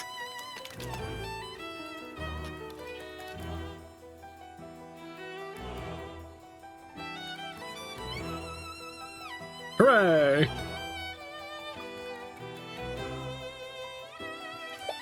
But everyone noticed the commotion Beatrice and the two princes made over it. Suppose you two must have been lost in your own little world, weren't you? Oh. Anyways, you said that Lord Frega's body was found after the lockdown? That means that something else must have happened prior. Supposedly, someone had broken into one of the Heraldson exhibits. One of the magical artifacts was stolen. So there was also a theft last night. Does this Manor's lockdown system behave like the one at the Imperial Academy? The systems are somewhat different. Unlike the Imperial Academy, the lockdown only prevents people from leaving or entering the manor, so not all of the rooms were locked. But what about this specific room?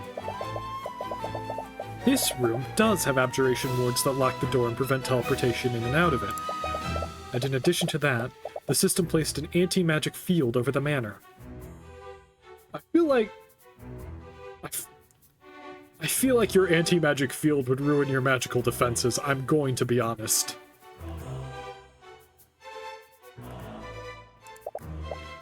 An anti-magic field? What is that? Anti-magic field is a spell that nullifies all magic within it.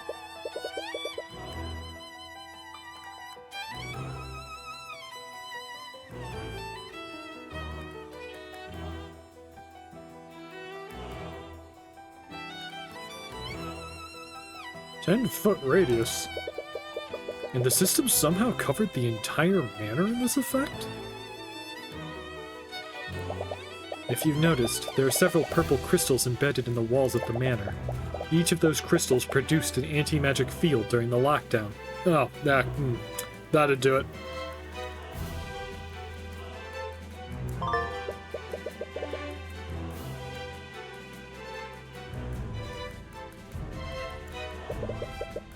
So no one could cast magic during the entirety of the lockdown. Not exactly. Someone could have used the stolen artifact to circumvent it.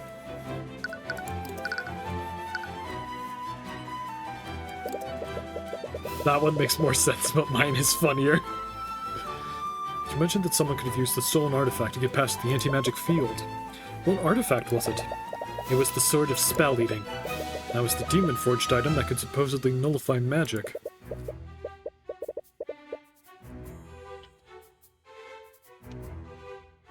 If the legends were true, someone could have used it to counteract the lockdown system. After Lord Haildson reported the theft, the Inquisition discreetly placed the manor on lockdown. They searched every room in the manor to find it.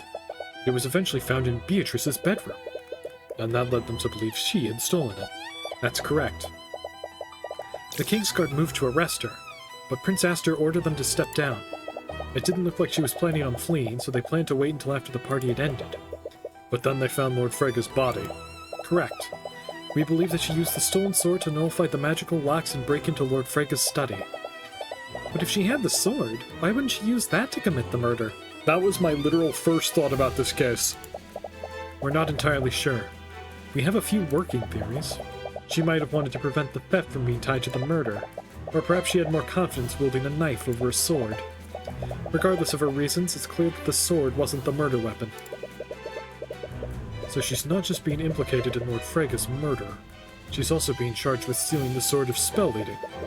But what possible reason would she have to do either of those crimes? Since the body was found here, was Lord Frege locked in this room during the lockdown? Yes. William Frege knew that this room should have been secured. He was supposedly in a bad mood and had locked himself in this room for most of the night. He refused to let anyone into the room. The only person he spoke to after that was his daughter. His daughter? Are you talking about Miriam? No. Lord Frege had another daughter. I'm referring to Leif Frege. Lord Frege's middle child. She tried to tell her father about the theft, but he was apparently preoccupied with something else. He said that he wanted to stay in his study for the rest of the night. When did this happen? It was shortly before the lockdown was activated, a little after 1 a.m. Let's see.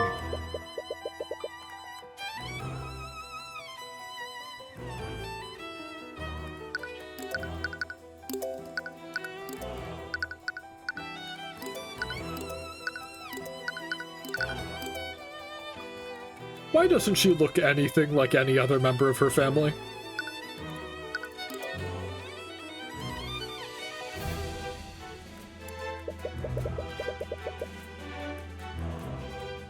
Leif must have been the last person to see Lord Frege alive then.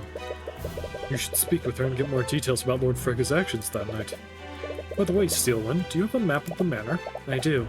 Would you like a copy? Please and thank you.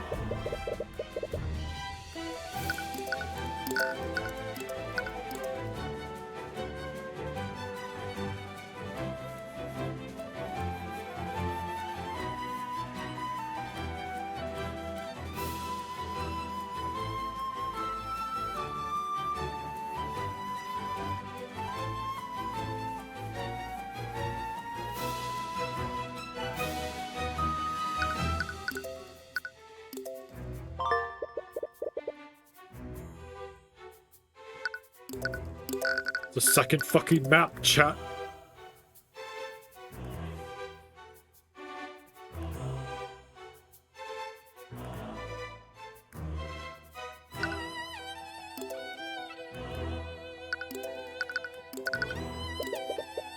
Are there any other witnesses aside from Leif who saw Lord Frege that night?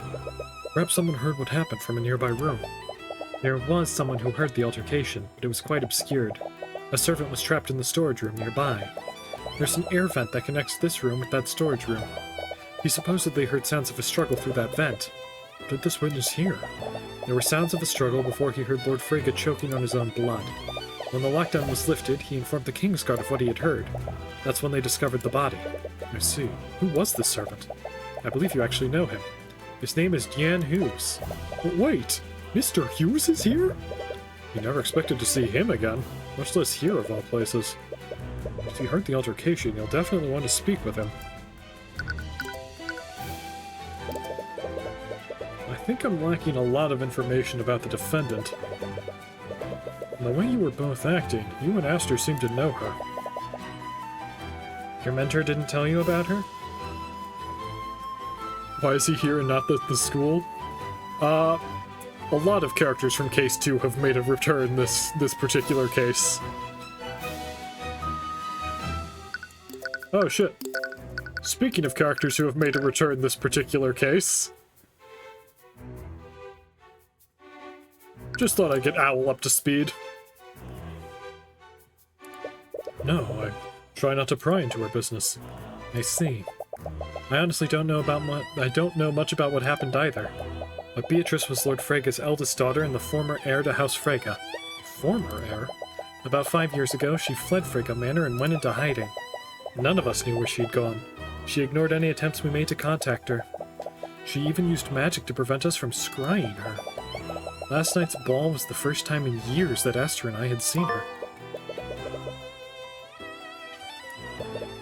But if that's true, how did Miss Tamora meet her?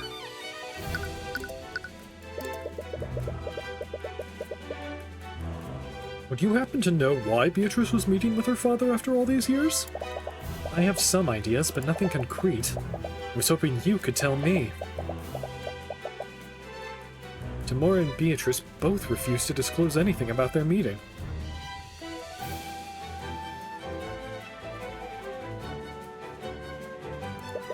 Damn it. What could that meeting have been about? Speaking of which, I haven't seen Miss Tamora anywhere in the manor. As the defendant's attorney, I would have thought she'd be here to investigate the murder alongside you. That is strange. But Miss Tamora's always had her own way of doing things. Perhaps she's using a different strategy.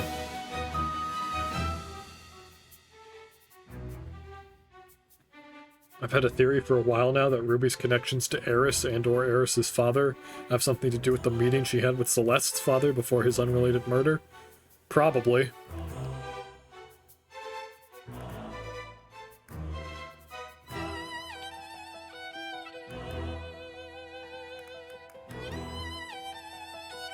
She seems to meet a lot with people who have anti-noble sentiments.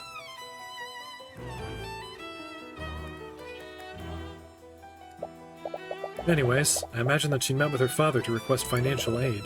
What do you say that? I have it on good authority that she was deeply in debt. And that's the only reason why she would speak with her father after all these years. It's also why I believe she murdered her father. You think she murdered him for his inheritance? It's the only motive that makes sense. Alright, there's a lot to work through here. The prosecution will try to assert that Beatrice committed the murder. What would she have needed to do to carry out all of the actions described?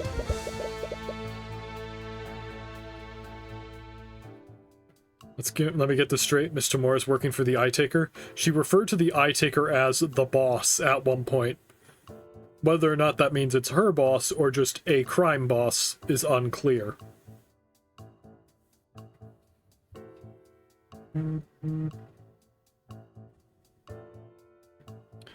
First thing we need to do is narrow down the time in which the murder occurred.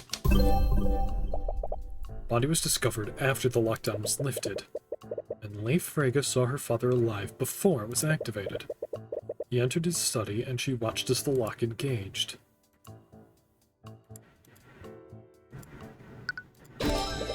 Right, the murder must have occurred during the lockdown. But that means that the murderer somehow got past the abjuration wards that protected this room. Those wards block teleportation, and they magically locked the only door leading into this room. Steelwind and the Inquisition believe that Beatrice used the sort of spell leading to get past them. Regardless of what they think, we need to assume that the murderer used some kind of magic nullification to get into William's study. Not necessarily. The killer could have already been in the room, and then they simply waited for the lockdown to end and left.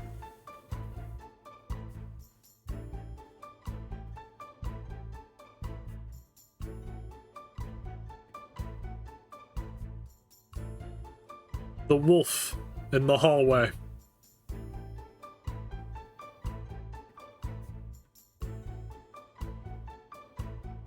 No, it wasn't the wolf yet.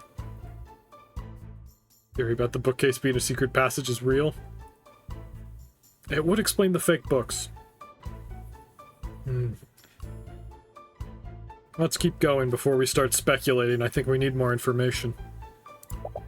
But that's not necessarily true, is it? What if the murderer entered the room before William locked it?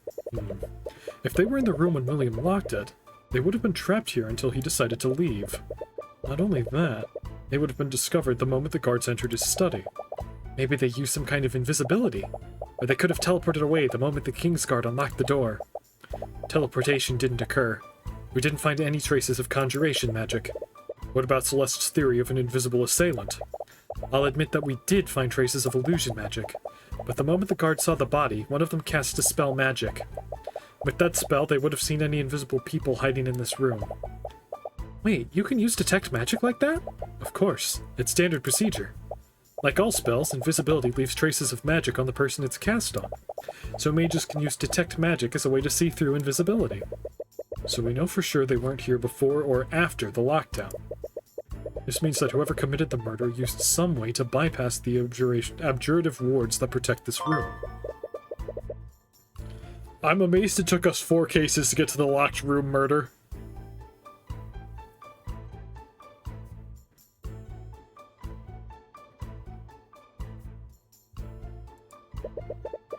next thing to consider is the murder weapon. Where did the murder weapon come from? It's a letter opener that was presumably owned by William Frege. The murderer probably used it to avoid leaving evidence that incriminated them.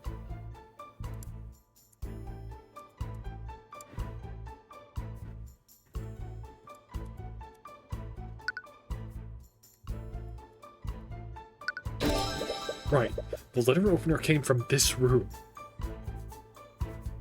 They had to make sure we had a solid understanding of the magic first, lol.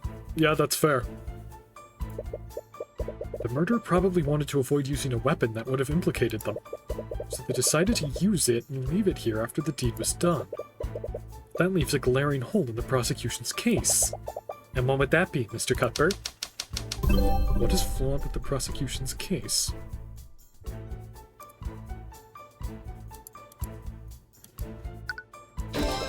Beatrice Frege is completely blind. Why did the music change?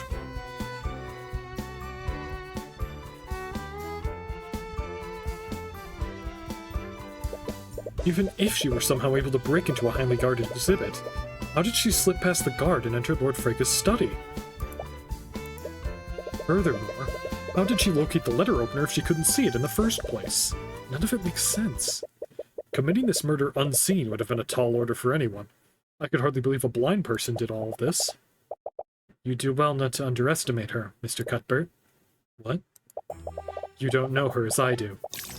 She's far more capable than you realize. She must be the one behind this.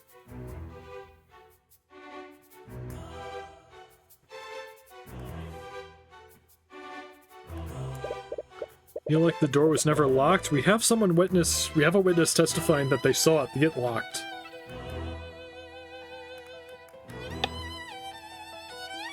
I'm pretty sure that it was, yeah, familial bond. And the wolf is a familiar that Frege uses to see.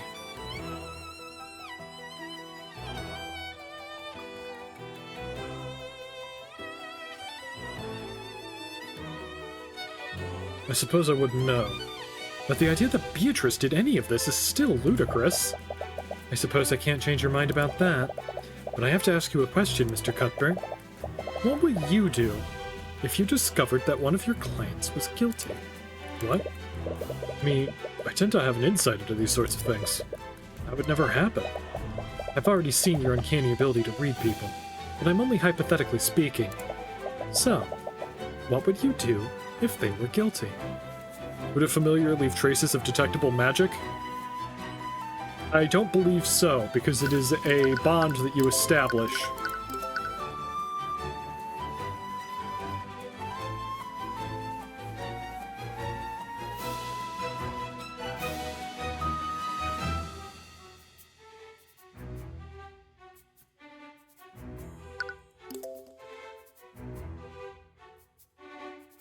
I think the wolf grabbed the letter opener and killed him with it, and that's why the handle was broken.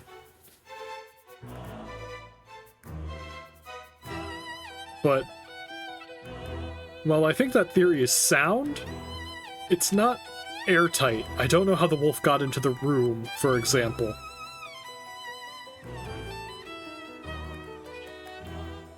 And I don't know anything about why the sword was stolen.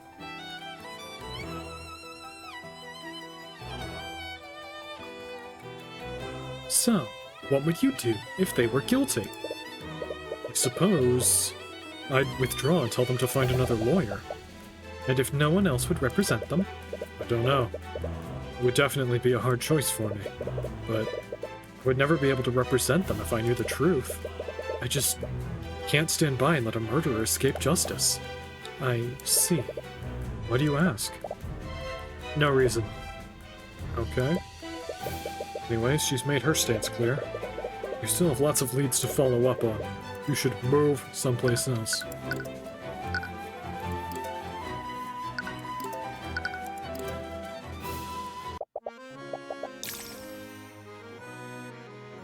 This is just Frege's room from the school. Come on, Tracker, where are you? To enter Beatrice's room, you're unexpectedly met with a large cloud of dust. Wow, this place has not been cleaned. Oh. It's Leifa. Your vision clears up and you realize that there's someone else in the room with you. Sorry, I didn't mean to intrude. No, there's no need to apologize. But I would like to know what you're doing here. We're here on behalf of the Crown Prince. We're investigating the murder of William Frege. Oh, I see. My apologies, I didn't quite get your name. My name is Leif. Leif Frege.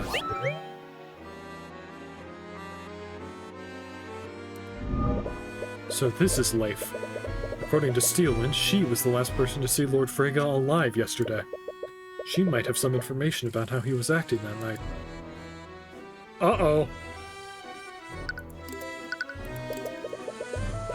I'm sorry for your loss, Lady Frege. But do you mind if I ask you some questions about last night? What's she doing in Beatrice's room? I want to know what the fuck a tracker is in this context. Of course. Prosecutor Steelwind told us that you were the last person to see him alive. Did you notice anything unusual about your father's behavior? Well, he was extremely upset about something, but I think Beatrice may have offended him during their meeting. The servant said that he wanted to be left alone. He retreated into his study immediately after their meeting. I tried to speak with him when the theft was reported, but he didn't much care about the missing artifact. He told me to leave him alone and let the Kingsguard investigate the sword. He's probably busy making the changes to his will. Now that's an interesting thought. When did you speak with him last?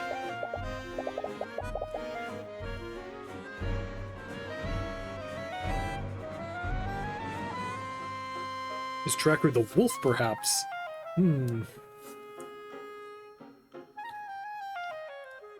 It was before they activated the lockdown. It was a little after 1 AM that night.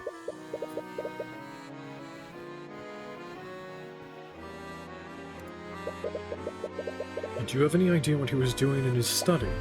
What? No, I have no idea. You detect some fear from her. Lady Frege, is there something you're not telling us? It's important that we know about your father's actions before his death. I'm sorry. I don't know anything else. My father was a private man and didn't share much with anyone, even his own family.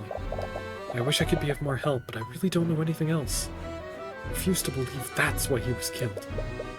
She's clearly holding something back. You can reveal what she's hiding through an argument. She might be more willing to cooperate. But she'll need more information about William and his will first. In the meantime, you should figure out what else she knows. Ooh, I think this is the first time they've told us to leave and come back for an argument. Damn.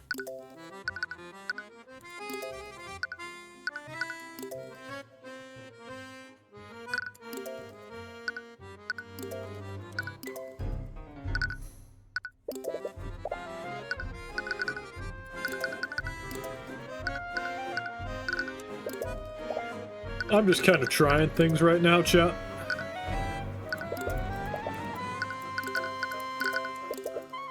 Ooh, there we go. I'm sure Beatrice's return must have been surprising for you. It is. To be honest, I've been hoping for years that she'd finally return. But now that she has, she's just gotten pulled into another one of our family's messes.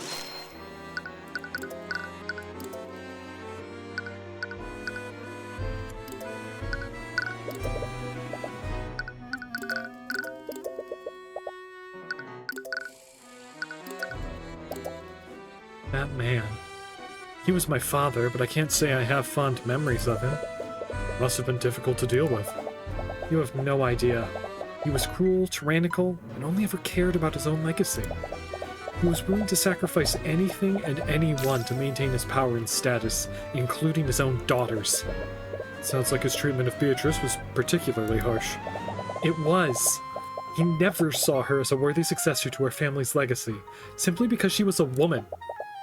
Even after her accident, he used her disability as an excuse to strip her of any power she had left. I can only imagine how difficult that must have been for all of you. It's been a constant struggle, but we managed to survive. As bad as it sounds, now that he's gone, we might have a chance to rebuild our family.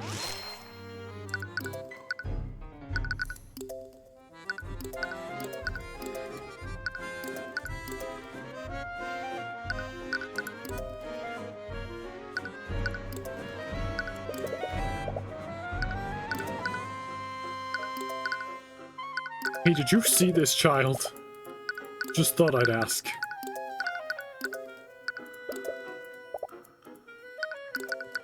Why does the monkey have a profile?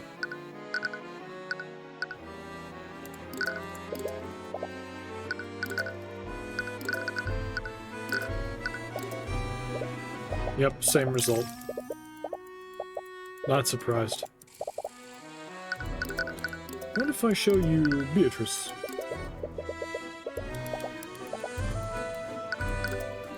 If I show you Steelwind?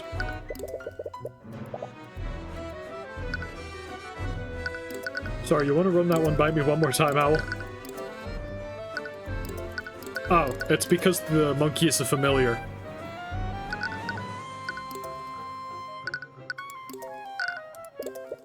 I noticed that this room hasn't been cleaned recently. Do you know why? It's because I've forbidden the servants from entering this room. And why would you do that? Are we gonna call a monkey to witness? Oh no. Oh no, don't say that, Hailerin. Oh no. He retrained the parrot.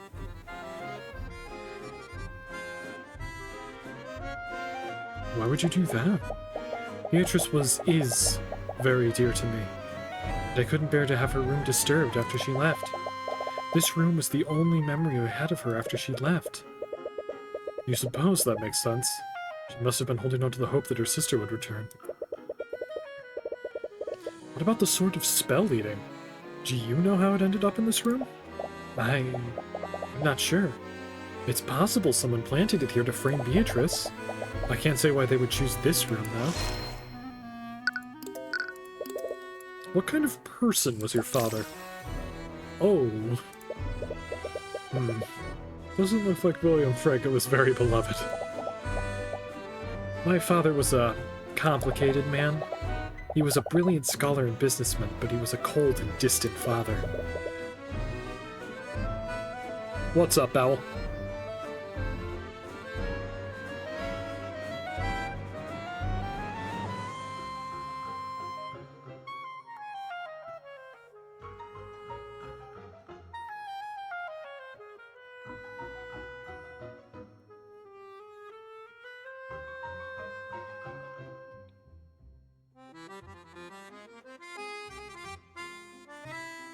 Would Beatrice notice any difference between the Sword of Spell Eating and Celeste's sword?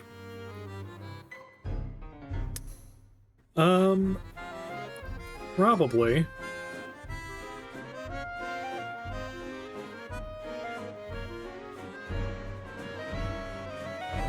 They were located in different places, for one thing. And we don't know where Celeste's sword ended up. But I think you're onto something.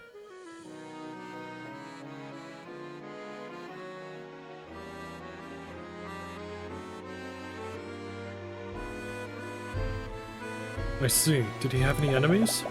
As the head of House Freyga, he controlled nearly every banking house in Wyverngard. There were many people who resented his wealth and power. Can you remember anyone specific? Perhaps someone that he'd slighted recently? There was Lloyd von Sanctus. Only Lord of Aranax? Yes. I heard that he was recently involved in a court case. My father has been using the controversy as an opportunity to slowly take control of Von Sanctus Industries. And from what I've heard, he's been extremely bitter about that. Hell yes! Eat shit, Von Sanctus! Von Sanctus' reputation must have taken a hit after the Dracagon trials. You doubt he'd get himself involved in another murder. But you can never be too sure. You want to speak with him and get more details. Although, would he even consider cooperating with you? Anyways, are there any other enemies he might have had?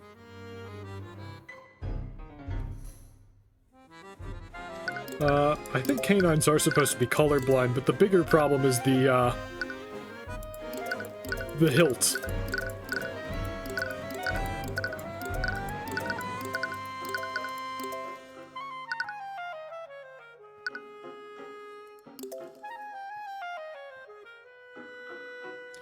So I could easily believe that Beatrice didn't notice the difference, but if she was using the wolf to see, she absolutely would have. The real issue is that the sword was in, like, the dress room. Celeste's sword was in the dress room where she left her, like, everyday clothes, and the spell-eating sword was in the museum. So, while I could see them being mixed up, I don't know how they got to be in roughly the same place for that to have happened.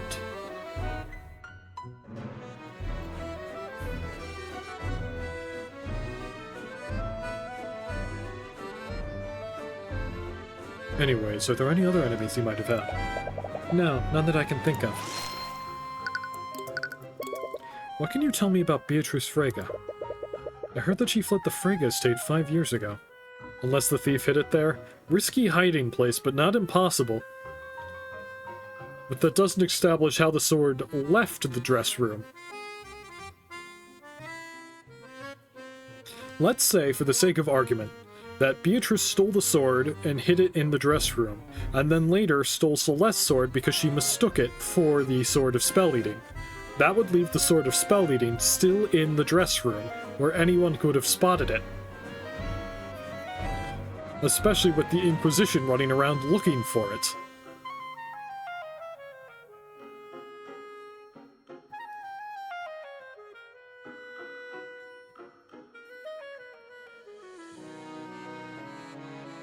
So like I said, I think you're onto something, but we're not quite there yet. I heard that she fled the Frege estate 5 years ago. Before she left, Beatrice was one of the most powerful mages I'd ever seen. She is incredible. At the age of 13, her talent for magic had eclipsed even my father's. There was never enough for him. What do you mean? Before my mother died, he desperately wanted a son, but he only ever had daughters. Everyone thought that Beatrice would inherit House Frege from my father, but our family knew the truth. William Frege would never leave his legacy in the hands of a woman. What? No matter how hard Beatrice tried, my father would never acknowledge her accomplishments. He was extremely cruel to her. He constantly belittled her achievements and dismissed everything she said to him. How do we feel about the theft being unrelated? Seems unlikely, but not impossible. Leaf talks like she still can't believe Beatrice actually came back. That's not quite it, because she, like, left this room untouched. It's more like she's talking as if Beatrice died.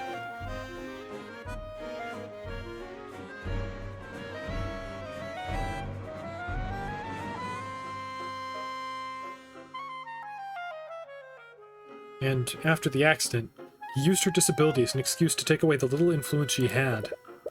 There was an accident that gave her disability? Is that why she's blind? Oh. We've gone dig. If it's not too painful for you, could you tell me more about Beatrice's accident? Is this even relevant to the investigation? Any small detail could make a difference. I need to learn everything I can.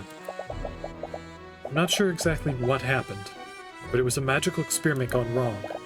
Beatrice was working at a project at the Imperial Academy. She was trying to create a new spell formula. We're still not sure what happened, but there was an adverse magical reaction.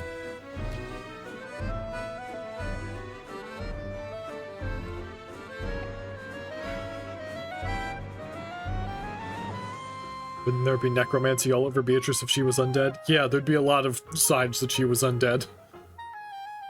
That's not quite what I mean. Leif speaks as if she accepted that her sister died, and now has to adjust to the fact that that's not the case.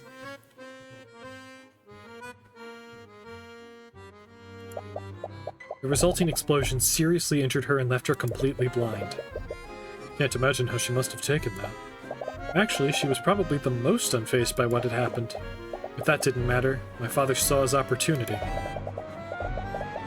He told me that he was relieving her of her duties so she could recover. But I knew the truth. He was going to take away her political power and social standing. She was reduced to a mere decoration for our home. And that must have been why she left. Did she contact you during the time that she was missing? No. No one had heard from her during that time. But as much as I was worried for her, I was also a little happy. Unlike Miriam and I, she had finally broken free from my father. I have no idea what would cause her to return here.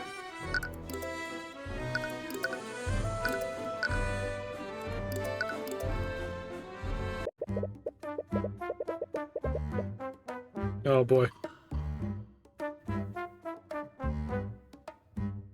You enter the storage room, hoping to investigate the air vent that connects to Lord Frega's study. I can already see the ladder, chat. Oh boy.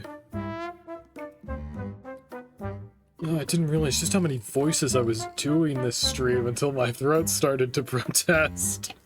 Oh man.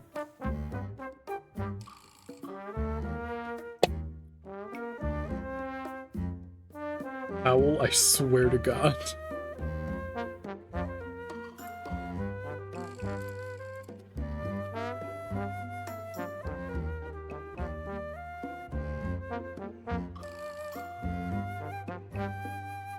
You enter the storage room, hoping to investigate the air vent that connects to Lord Frega's study. And you come across a person laying on the floor. What? Jan, is that you? Oh man, what's with all this noise? I was having such a good nap, too.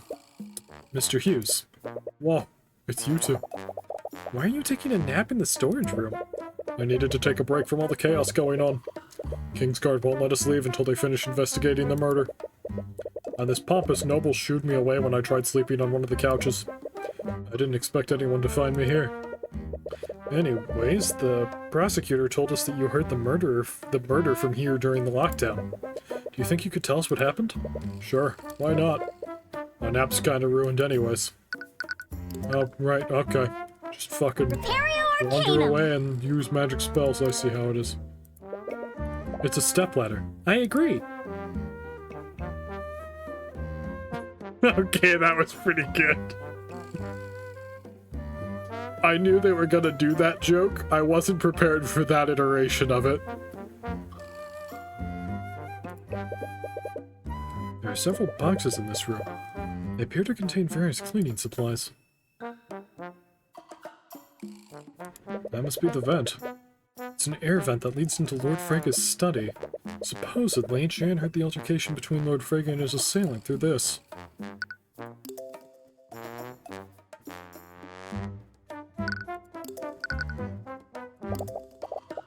So you're working as a servant now?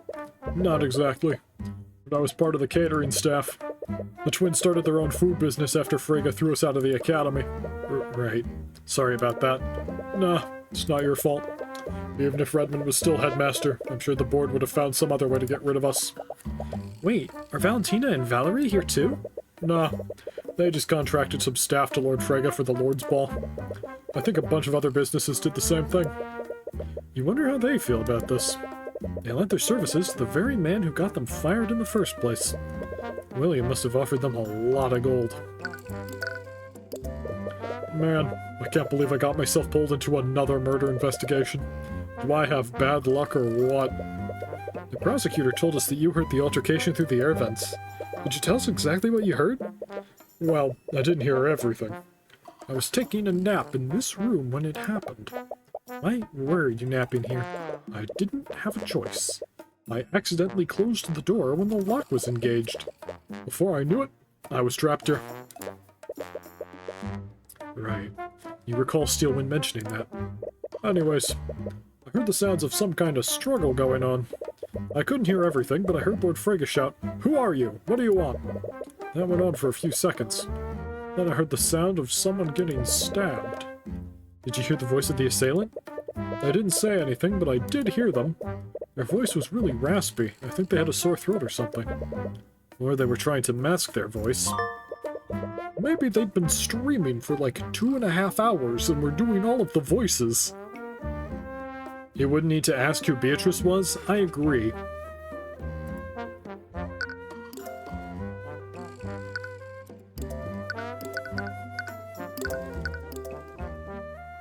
But the thing is...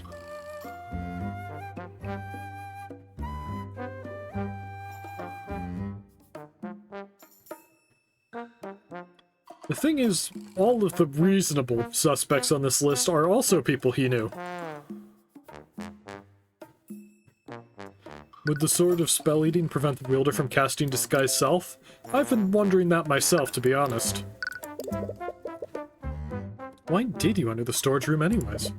The servants were complaining about rats running through the air vents, so they sent me to take care of it. I heard one of them running in the vents upstairs, and I followed it here. Figured it had nowhere else to go, so I opened it up and put a trap down. After I was done, I tried to leave, but the door was locked. Didn't have anything else to do, so I took a nap.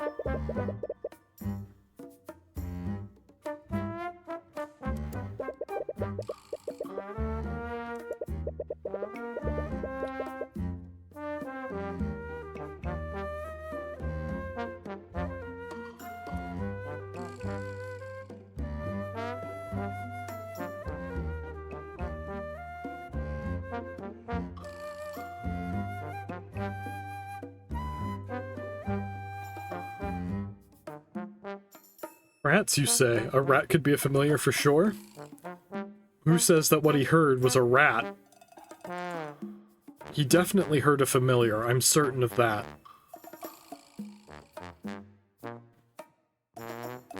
Rat behavior. Hey! Hey, what are you guys saying?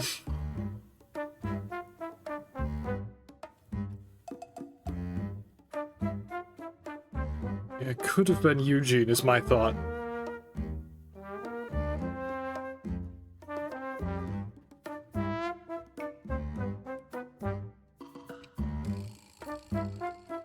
But I'm really wondering... You were a mouse, it's totally different. That's my fucking cousin. What I'm really wondering is whether or not Beatrice did it. Because Steelwind is very certain of it, and then flat out asked us what we would do if that was the case. And on a narrative level, that seems like it's building towards something.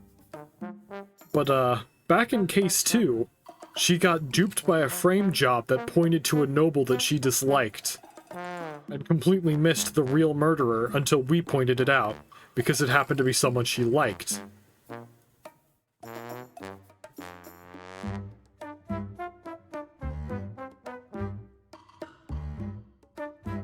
I'm still not over how fucking adorable that monkey is. That monkey is a suspect in a murder.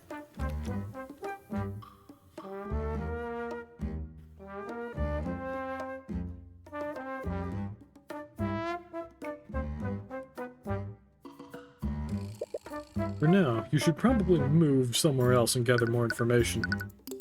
Oh, I already did the detect magic thing, didn't I? Arcanum. Yeah.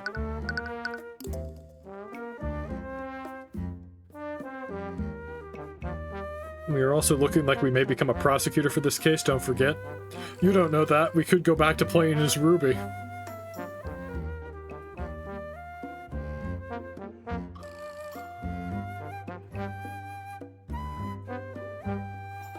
Don't worry, Catnip, I believe in you. Take your time.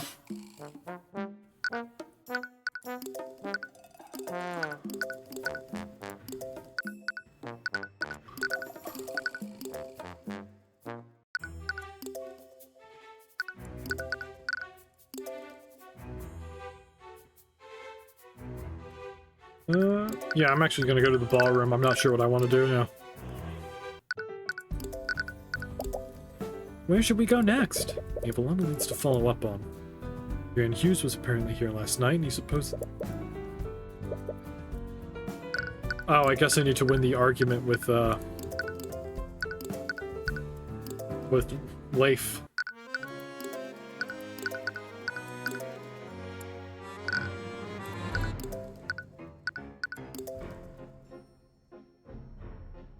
Oh shit, I didn't investigate this room at all. Arcanum.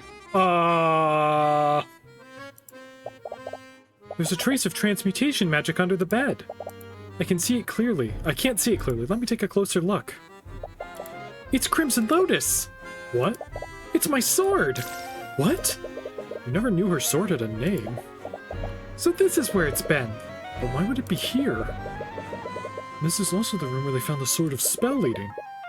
Are the two thefts related somehow? Owl, let's go back to your supposition. Let's say that they took the sword and hid it in the dressing room. Now let's say they came to retrieve the sword and found two swords. Beatrice wouldn't have been able to tell them apart. She would have had to take both of them.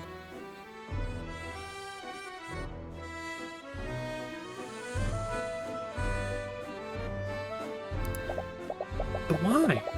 The only thing similar about them is that they're both swords. There's definitely more to this, but what?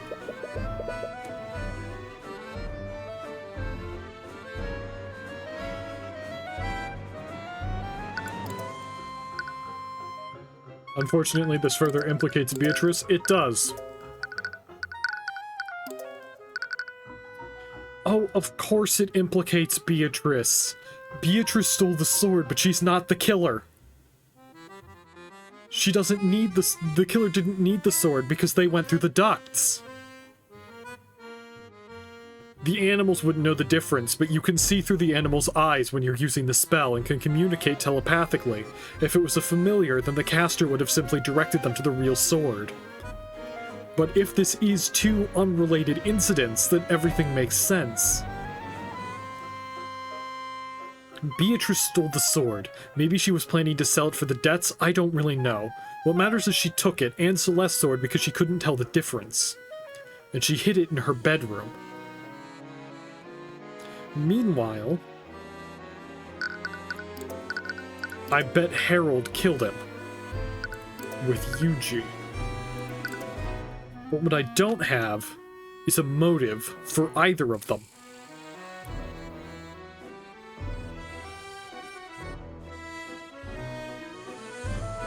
And anyway, that's why you cast Detect Magic always. It's a highly extravagant bed. It looks similar to the one in Miriam's dorm. The dresser covered in a layer of dust. Doesn't look like it's been touched in years. It hasn't, asshole. It's a table for desk, but it's extremely dusty. I'm kinda disappointed that they didn't dust up this image. It's just the same one from the dorms.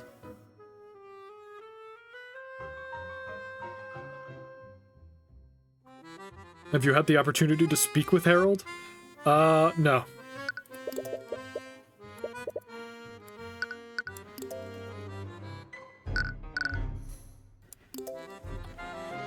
I don't remember that being an option before. Hang on, when's the last time Celeste cast Mage Blade? I was wondering that too. The transmutation traces on the sword are strange.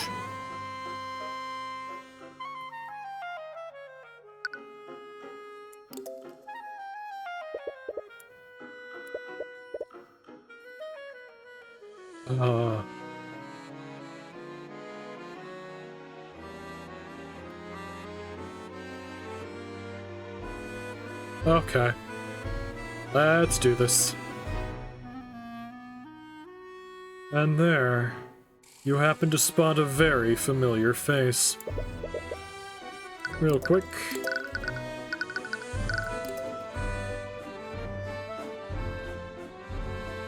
It doesn't mention that the magic was on it in here. That's interesting. He's sipping on a glass of wine, and his expression turns disdainful the moment you enter the room. Oh, wonderful. As if my day couldn't have gotten any worse. Von Sanctus, what are you doing here? The head of a noble house has just been murdered. I can't very well return to Arnax when my affairs are in such disarray. Anyways, forget what I'm doing here. What are you doing here? Oh, I just wanted to have a friendly chat with one of my favorite noblemen. I hear that you've been keeping busy since we last met. It must be difficult losing your empire to House Freyga. It's possible she was just training with it the other day. Celeste, I mean? Yeah, that is very possible. Tyrion, we do need his help. Is that so? Then what makes you think I'd ever help the likes of you? Because it would take suspicion off of you. Well, let's face it, with your reputation, you could use all the help you can get. How dare you! I'll have you know that I am still a respected member of the nobility. Respected? Is that why everyone is talking about your hand in Justin Way's death?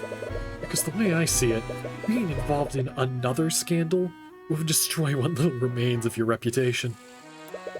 But it makes no difference to me. And to be perfectly honest, I'd like nothing more than to drag you onto the stand and embarrass you a second time. I can practically hear him grinding his teeth together. Very well. If it means I won't have to endure your presence any longer, I'll oblige and answer your questions. Oh, you're just gonna fuck off, I guess. Sure, whatever. It's a door that leads to the coat room. It's a chair made from mahogany. Every part of this house just exudes wealth. Wealth that's been siphoned out of the common folk. It's a painting of some adventurers in a tavern. Oh, this must be Beatrice Frege the First. Guys, what the hell am I looking at? Is that a fucking cat boy?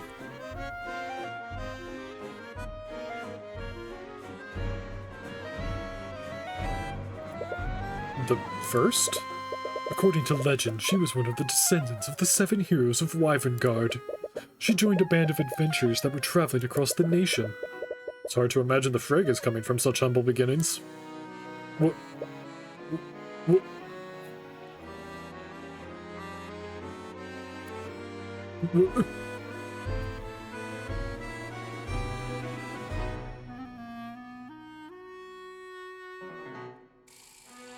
Chat, that guy got fucking Stalined.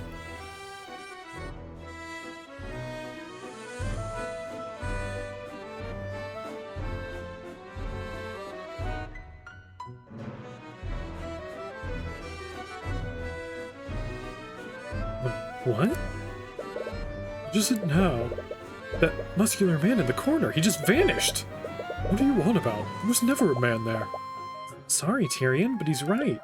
No, I'm sure he was there. Are you feeling okay? Perhaps your lack of sleep is making you see things that aren't there. Interesting. Tyrion... We've seen Tyrion get mind-fucked like that before and he's never noticed. Is the Eye of Horus getting stronger? I don't know. Eris is trying to erase the descendants of the 7 heroes, isn't she? Why? And why, like, while we were looking at that picture? No, there's something up. It's as if every room in this house needs a chandelier. What a waste of the kingdom's gold. To break a seal, probably? Like, I'd believe that, but... What the hell did she do that affected us while we were looking at the painting? Is she just, like, in the coat room? Oh, they're looking at the painting. Now'll be the perfect time to gaslight them. If she can fuck with Tyrion, why wouldn't she? You've got me there. It's a shelf filled with books.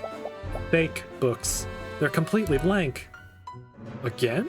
What the fuck is up with him and fake books?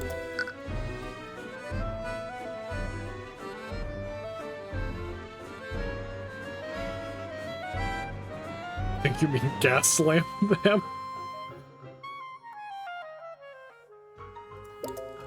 Honestly, it's just one mess after another with you. Mess? Wouldn't you have much to gain from William Frege's death? On a surface level, you might be right. But it's far more complicated than that. House Frege controls the banking houses. They are the main pillar of support for Wyverngard's economy. William's death could have unimaginable economic consequences regardless of who inherits the house. I wouldn't be foolish enough to do something like that. That remains to be seen. Think what you will. There are others who would benefit from William Frege's death. Well, obviously I agree with you there. I mentioned that other people... If I had to venture a guess, I would say Lucio Steelwind benefits the most. Do you mean the prosecutor's father? You just said Lord Frege's death could have unimaginable consequences for the economy. Do you think that brute cares about Wyverngard's economy?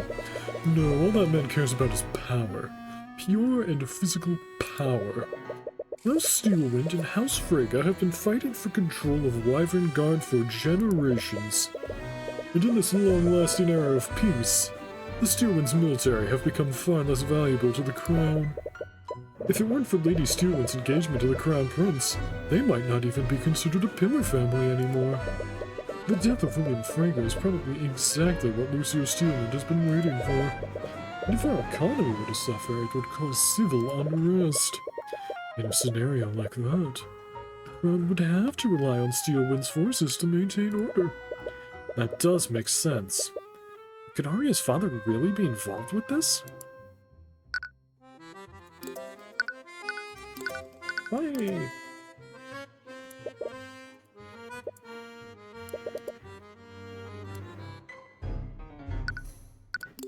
I was curious what he'd say. It's clear you think Lucio Steelwind might have much to gain from this, but can you think of anyone else? Well, there is Harold Haroldson. That can't be his real name. But what would Mr. Haroldson possibly have to gain from Freyga's death? From what I've heard, William was planning to defund the Haroldson Hall of History. Detect magic wouldn't work because the eyes aren't magic, they're supernatural phenomena. That's why Tyrion is interested in that. Hell, Eris told us that herself. Really?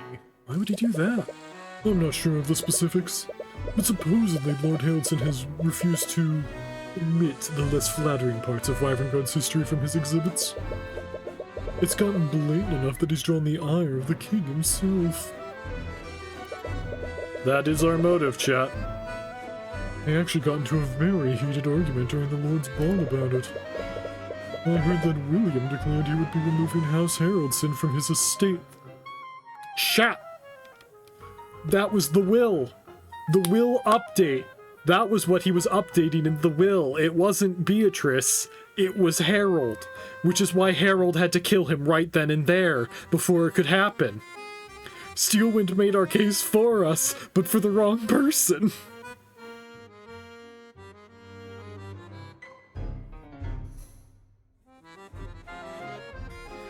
Chat, that monkey murdered a man by climbing through the chimney like Father Christmas!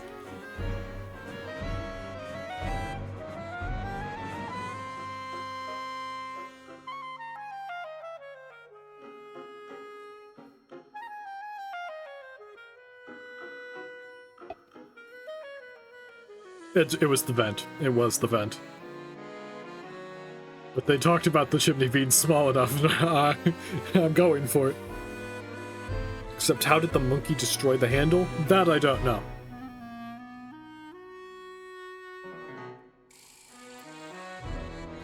Now, chimney is the escape route, is my thought as well. Is there anything left to solve? Yes. Two things specifically stand out to me. First of all, as Halloran pointed out, the handle on the weapon, the murder weapon. That broke, and I'm not sure how the monkey did that. The second thing is we don't know how Beatrice stole the sword. It got the letter opener from the desk. It was in the room. The monkey didn't have to carry it, and they left it at the scene of the crime. The bigger mystery so far is how Beatrice stole the sword and why. We know what she did with it, or more accurately, where she tried to hide it. We don't know how or why she stole it. But we have mostly gotten through this incident.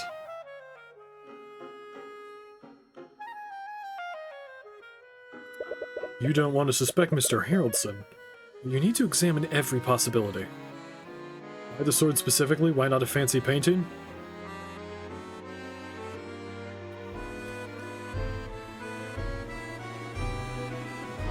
Chat. Why is Eris involved in this case? A case involving a demon sword?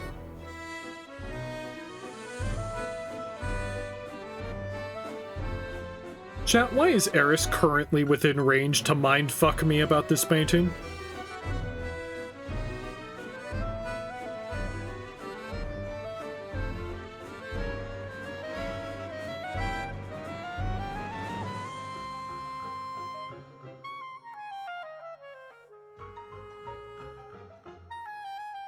She owes debt to the Eye Taker.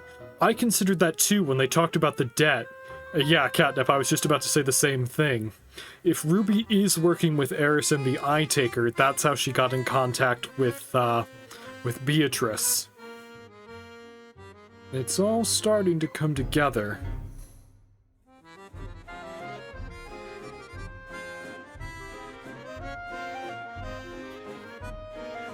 Oh, you and your dramatic irony. As the curator, he would have the easiest access to the Sword of Spell Eating, and he could have staged a robbery to cover his tracks. At the very least, you should give Mr. Haraldson a chance to explain himself. What can you tell me about the defendant in this case? What? She's your client. Surely you would know it better than I. Humor me. Well, I'm sure you're aware that she fled the Frege estate 5 years ago. In doing so, she dealt a blow to House Frege's reputation, and directly insulted the Crown Prince by breaking her engagement to him. Oh! Oh no! Oh! Oh!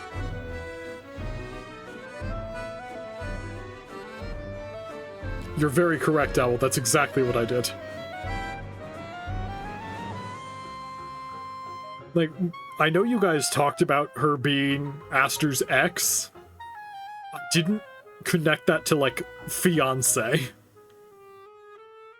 Also, I would like to point out that this dude could have been married into the royal family, but he was too misogynistic to allow it. William could have had it all if he was slightly less misogynistic. Absolute loser.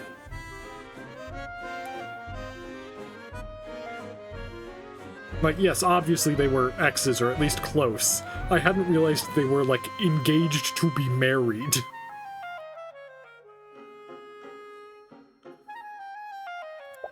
Wait, Beatrice was engaged to Aster? Yes, it was quite the scandal at the time, and Lucio wasted no time pushing his daughter into taking Beatrice's place. Oh, is that why those three were so awkward last night? Honestly, the situation is just an absolute mess, and that woman's return will complicate things. Beatrice's return complicates things. What did he mean by that? Do you find Beatrice's return to be inconvenient for you? What do you want about now? Please don't insult my intelligence, Von Sanctus. Fine. If you must know, my son was arranged to marry William's daughter, Leif. Leif? Since Beatrice showed no signs of returning, it was apparent that Leif would inherit House Frege instead of her. I know when my days are numbered, so I took preemptive action. William wanted a male heir, and I needed to preserve my house. So we both came to an accord. Someone fucked that man. My son and Leif were engaged to be wed. House Von Sanctus would have been absorbed, but at least my Jaden would stand at the helm of House Frege. You nobles are absolutely awful. I should probably consider myself lucky. Think what you will. I wouldn't expect a commoner to understand. That's the problem with your generation. You have no sense of duty or obligation. Leif has already expressed resistance to this marriage, even though she was well aware of the details. Now I worry she'll hide behind her sister to end the engagement altogether. Okay, Boomer. Leif never mentioned any of this. And as much as you hate to think it, William's death would get her out of this arranged marriage. You should talk to her about this.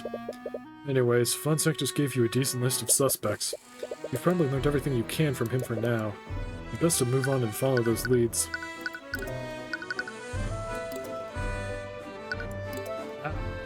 I can, in fact, now talk to the Monkey Man. But I want to win that argument first. Leif Frege seems to be hiding what her father was doing in his study. What's up, Halloran? Have you cracked the code? Oh wait, you looked at the spoilers. I think the intelligence rings may have been stolen. I doubt that she's doing this out of malice. She might not even think that it's relevant to the case. William Frege had many enemies, and he retreated into his study to do something that night. And that something could be related to why he was murdered. Alright, let's take a look. Oh yeah, they're gone. Anyway, let's argue with this woman.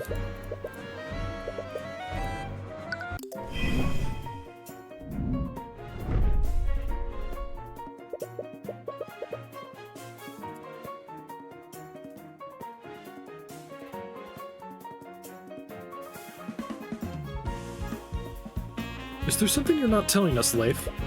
Because I have a feeling you know more than you're letting on. What? What was your father doing in his study? I've already told you, I don't know. I have no idea what my father was doing. My father was a private man. He wouldn't share something like that with me.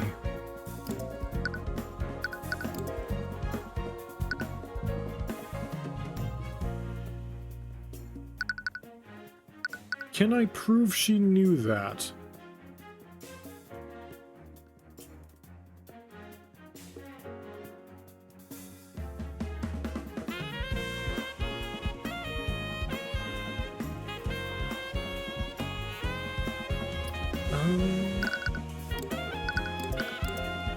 I'm just gonna go for it. What is this? Fuck. I'm getting my ass beat.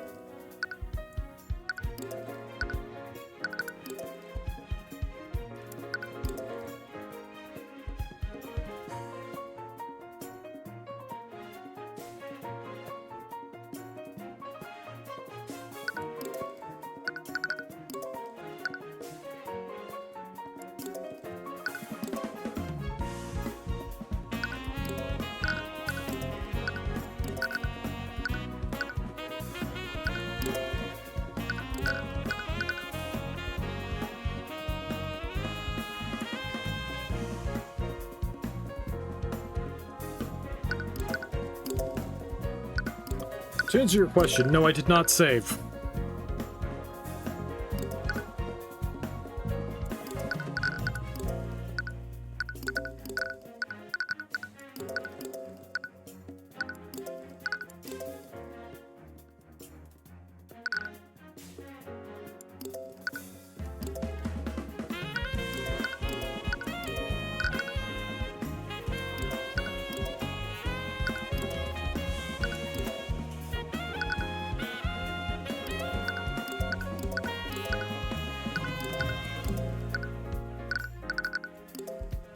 I don't know what to do. I have no fucking idea. Do I not have enough information? Am I cooked? Would they let me start an argument if I don't have the evidence? Am I fucked?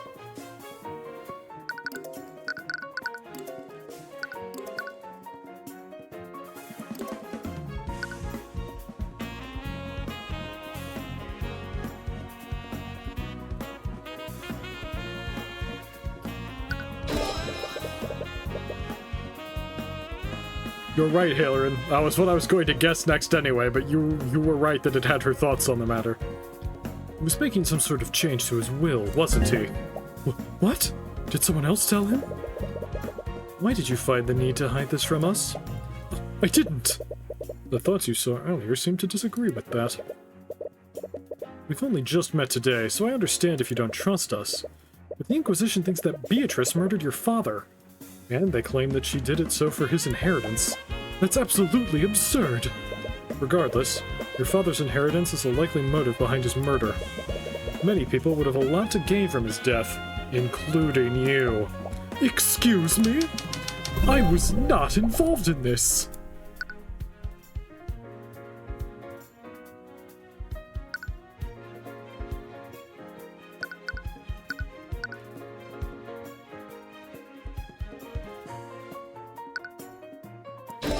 I didn't mean to imply that you were involved in this, but it's clear that the murderer's motive is to take control of House Frege. That means that their plan heavily relied on who William Frege was leaving his assets to. So I need to know, Miss Frege, how is your father planning to change his will? I don't know. I was never aware of the details of my father's will. I've already told you my father was a secretive man. He didn't share the details of his estate with me.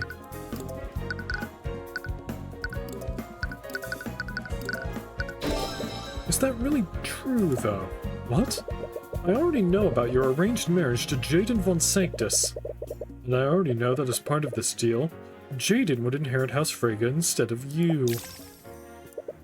You definitely knew about this, and you heavily resisted the marriage in an attempt to stall it, which means that you had some idea of how your father's will was arranged. So what aren't you telling me, Miss Frege? I can't trust you. What? You are here on behalf of Crown Prince Aster. The Four Pillar families and the Crown have much to gain from my father's death. How can you assure me that this information won't be used against my family? So that's why she's been so secretive.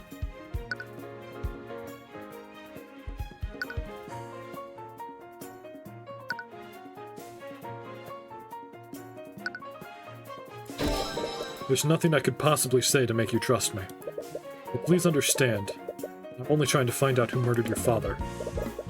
And to do that, I need to know everything that he was doing that night.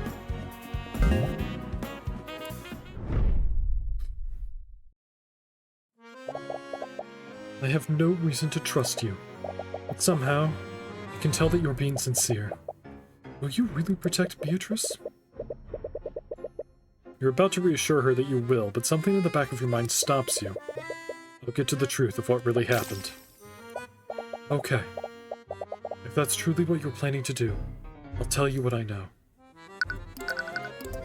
Chat wants me to show this to you. Why the fuck did you do that? Because they asked.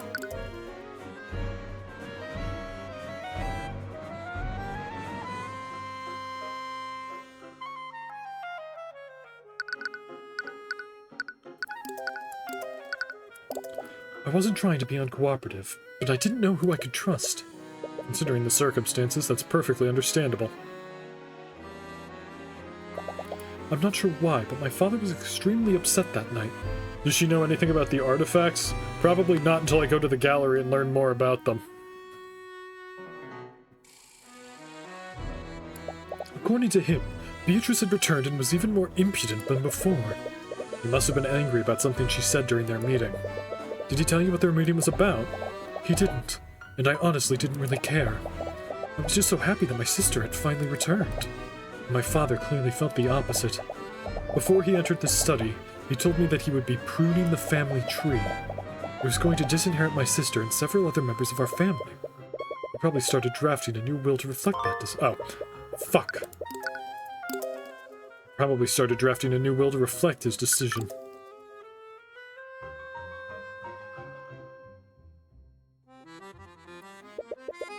Has anyone found the draft of this will? No. It was one of the first things I looked for after the investigation began. The modified will is missing. You doubt that it would even be enforced. He never got a chance to submit it for probate before he died. But you can't discount the possibility that the murderer destroyed it. Did anyone else know about this?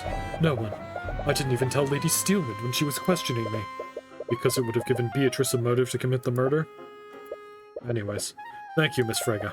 Mr. Cuthbert, yeah? My sister is not a bad person. There's no way that she'd do something like this. I wonder why the rings of intelligence are missing, or more accurately, why it hadn't been mentioned sooner. I also wonder this. Despite what she says, she seems to have some doubts. She's in good hands. Ruby Tamora is the one defending her in the trial, after all. I hope so. Anyways, you think you've learned anything you can from Leif? Only one last person you need to speak with. Harold Haroldson.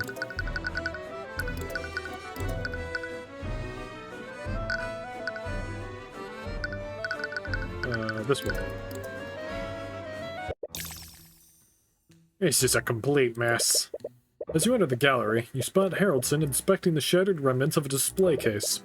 If you recall correctly, the display case that he's looking at once held the Sword of Spell Eating. Ah, Mr. Cuthbert. I had a feeling I'd be seeing you again. He's working for the Crown Prince. Can he be trusted? Seems word has spread about your deal with Aster. Hello again, Mr. Haroldson. Harold. Right, Harold. I'm sure you already know that I'm investigating the murder of William Frege. And the prosecution suspects that someone used the Sword of Spell Eating to break into Lord Frege's room. I was wondering if I could ask you some questions about the theft last night. I'll tell you what I can, but I'm not sure how much help I'll be. The display case that held the armbands of intellect is empty. The display case holding the earrings of vitality is completely untouched. Whoever stole the artifacts ignored it.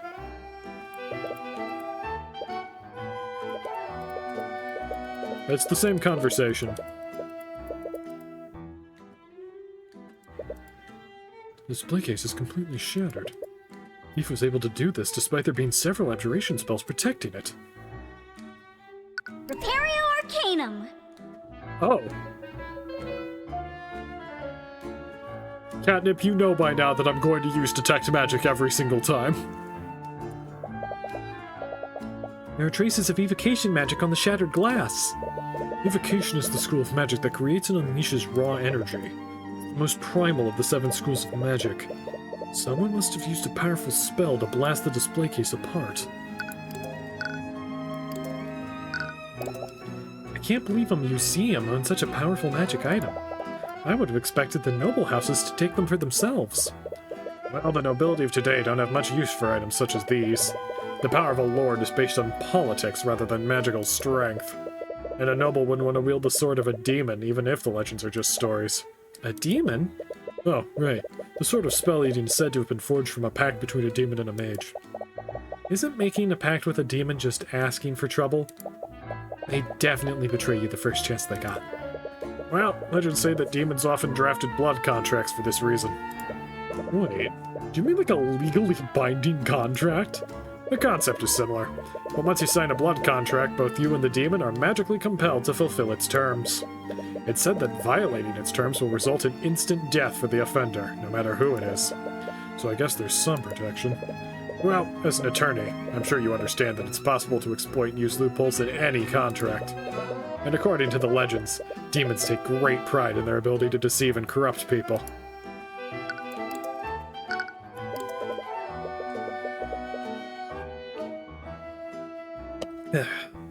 According to the prosecution, the theft took place during the Lord's Ball. Shouldn't there have been plenty of witnesses in the gallery at that time? That's the strangest thing.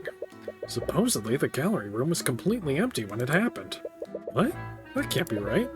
And honestly, I have no idea how anyone can produce enough magic to shatter the display case anyways. Are the wards protecting the case that powerful? God, I wish Harold wasn't the murderer. I want him to explain all the lore. He can do it in prison. Wait, shit, we have a death penalty in Wyvern Guard. Bad news, Catnip. Also, Eris will probably kill him in jail. The explosion that blinded Beatrice, maybe? Uh-oh. Oh, that's a good thought, actually. That would be a spell only she knows, too, since it was her invention.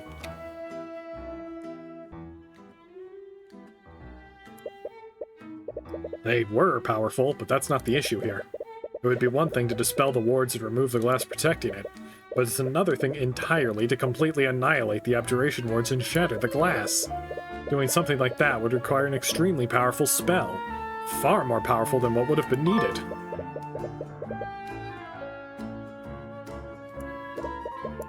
So you're saying that the force applied was excessive? Hold up, chat. Why does it say that the blood contract is now in my evidence?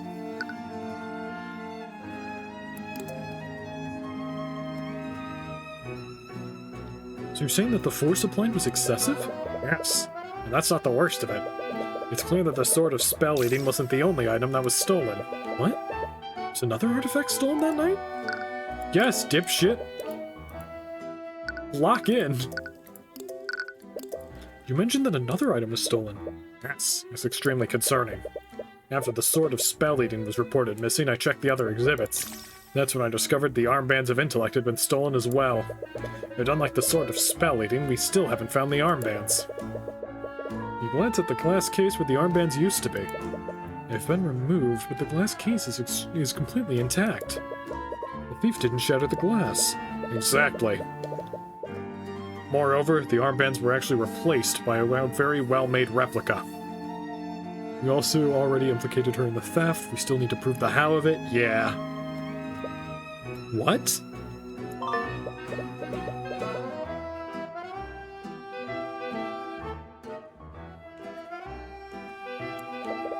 What's going on here?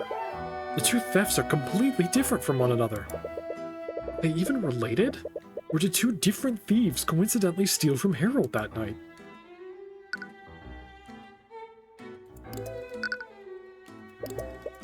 You mentioned that someone would have needed a powerful spell to shatter the display case.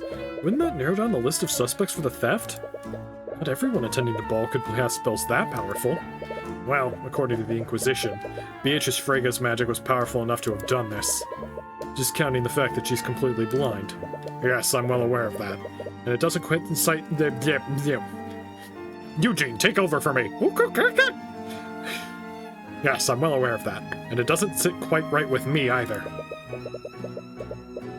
Is there anyone else at the Lord's Ball capable of matching Beatrice's power? Only the heads of the four pillars could have invoked magic this powerful. But apparently, Beatrice is an exception to that. Is Beatrice really that powerful? Or is she being scapegoated by one of the house leaders? But the cases can be opened normally, can't they? Otherwise, how would you transport the heirs of Hax from place to place? Yes. The magical locks on the case can be disabled. It's interesting that it's still keeping Harold's age a secret. Yep. What's up, Owl? Not Eugene's.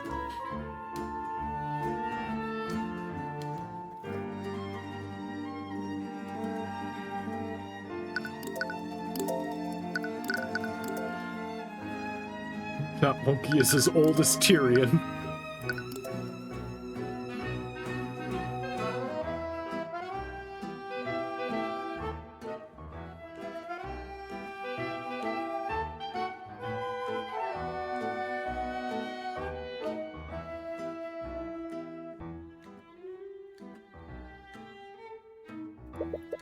We detect some fear. Is he hiding something?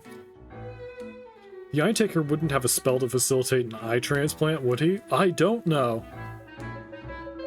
How are they normally disabled? They can be turned on and off using a spoken password. And how many people know this password? Only myself. I personally oversee the transport of these items when they're moved. So Harold could have stolen the sword that night.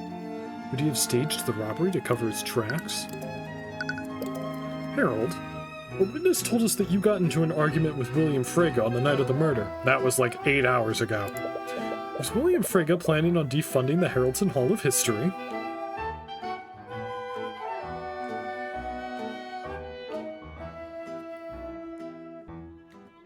Oh, I see where you're going, Harold, or Owl. But I mean, she has a seeing eye wolf. Like a literal seeing eye wolf. Yes, he was. He made that very clear. And that doesn't mean I had anything to do with his murder. We're not saying that you did, but I need to explore every possibility.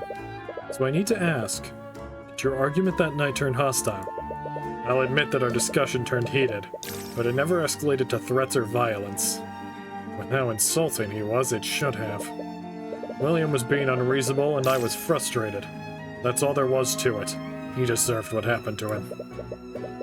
The eye shows more resentment than he's letting on. Did you have any conflicts with him prior to that night? We have had disagreements in the past. He was receiving pressure from the royal family about what I was displaying in my museum. The king believed that some of my exhibits were too controversial for the public eye.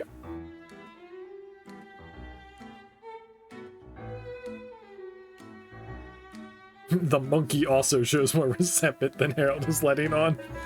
What do you mean? I'm sure you've noticed the rising tensions between the common folk and the nobility. I've never been one to shy away from the bloodier parts of Wyvern Guard's history. The citizens must know about these parts of history, otherwise we're liable to repeat them. However, the king believed that my historical exhibits did nothing but dig up old wounds. Nothing but simpletons, the lot of them. The nobility thinks they can smooth public relations by censoring history, as if they couldn't get any worse. Let's just move on, chat. Anyways, it's clear that Harold is passionate about his work. Would that passion drive him far enough to commit murder, though? Chat, I'm going to propose an odd theory. What if the monkey did it without telling Harold?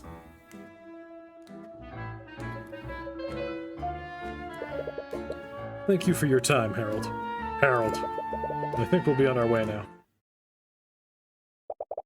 We have a lot of info, but none of it really leads anywhere. So many people had a motive to murder William Frege, but who actually did it? Perhaps you should take some time to review everything that you've learned. Uh-oh. Motives aside, let's go over the events that happened last night. Pop quiz! It all started when the sword— oh, fuck. What do we know about the thief of the Sword of Spell Eating? We don't have a specific— we do know something about them. They might be giants.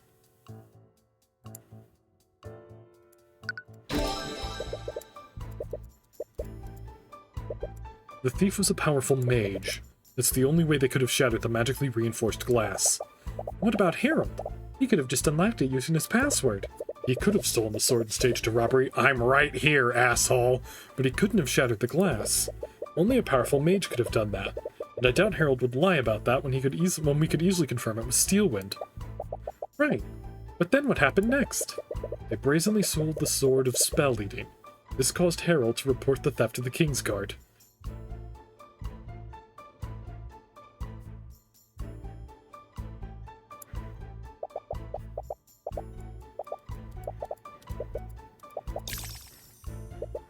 And then there's Leif's statement.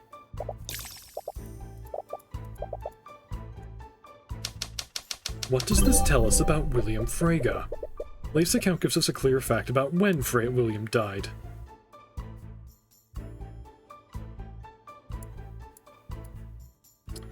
William died after the theft was—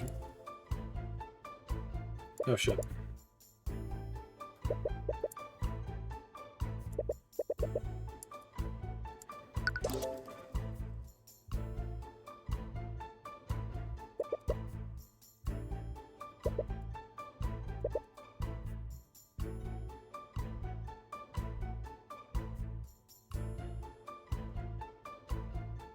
What the fuck am I missing here? Objectively true.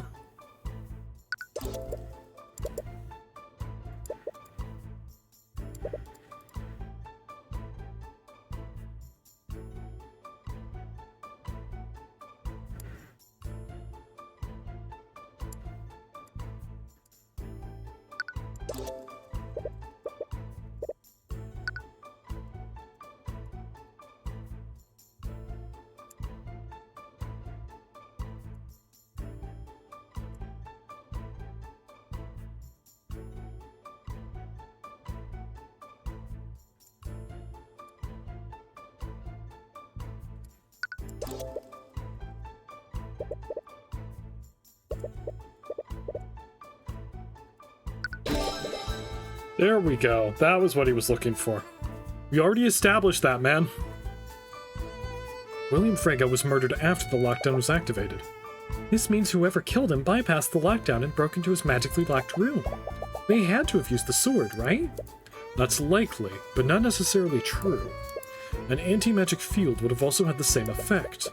The murderer could have stolen the Sword of Spell Eating to throw off the investigation. An anti-magic field is a high-level spell. Not many mages would be able to cast it, and I doubt any of the nobles here will let us see their spell compendiums. But because of how powerful anti-magic field is, we can still conclude that the murderer is a powerful mage. This actually narrows down our list of suspects. That's still not concrete evidence, though. We haven't even spoken to all of the suspects yet. Right. We never got a chance to speak with Lucio Steelwind. But given his status, you wonder if that would even be possible. Either way, it's a good start, and it's not as if we're defending this case. The trial's getting close anyways. You don't doubt Miss Tamora's abilities, but you should share what you've learned with her before this trial begins. It's a little strange that you haven't seen her since the investigation began, but she might be meeting with Beatrice at the dungeon. Well...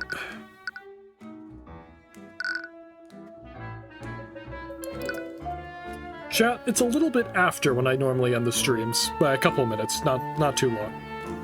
But, you know what? It's gonna be a good ending point once we've had this argument. Let's do it. You arrive at the dungeon in search for Miss Tamora. She wasn't at the crime scene, so she must be here to discuss the case with Beatrice. Or at least that's what you thought, but you don't see her anywhere. Oh, Mr. Cuthbert. Oh, hi. You were so caught up in your thoughts, you didn't notice that you were walking right in front of Beatrice's cell. I didn't expect to see you here. Get the fuck out of here, Eris. Ah. Let's let out a shriek as Eris approaches you two from behind. For a split second, you see her hand dart toward her sword. It appears that she still hasn't gotten over her instinctual fear of Eris. Good. Eris? What are you doing here? Beatrice is actually an acquaintance of my father. He sent me here to help her through this ordeal. That brings up many more questions. But you don't really have time to pull on that thread. You have less than an hour before the trial begins. You need to find Miss Tamora. Have either of you seen Miss Tamora? I have some things to share with her. I'm fucking blind. Oh, she was just here. She left to retrieve some documents from her office. You have any idea when she'll be back? She didn't say. But if your discussion has something to do with the case, I could pass on a message to her. I feel a little hesitant for some reason, but it is her life on the line. If anyone should know what you found during your investigation, it's her. Okay, let me tell you what I know. You spent some time going through your findings with Beatrice.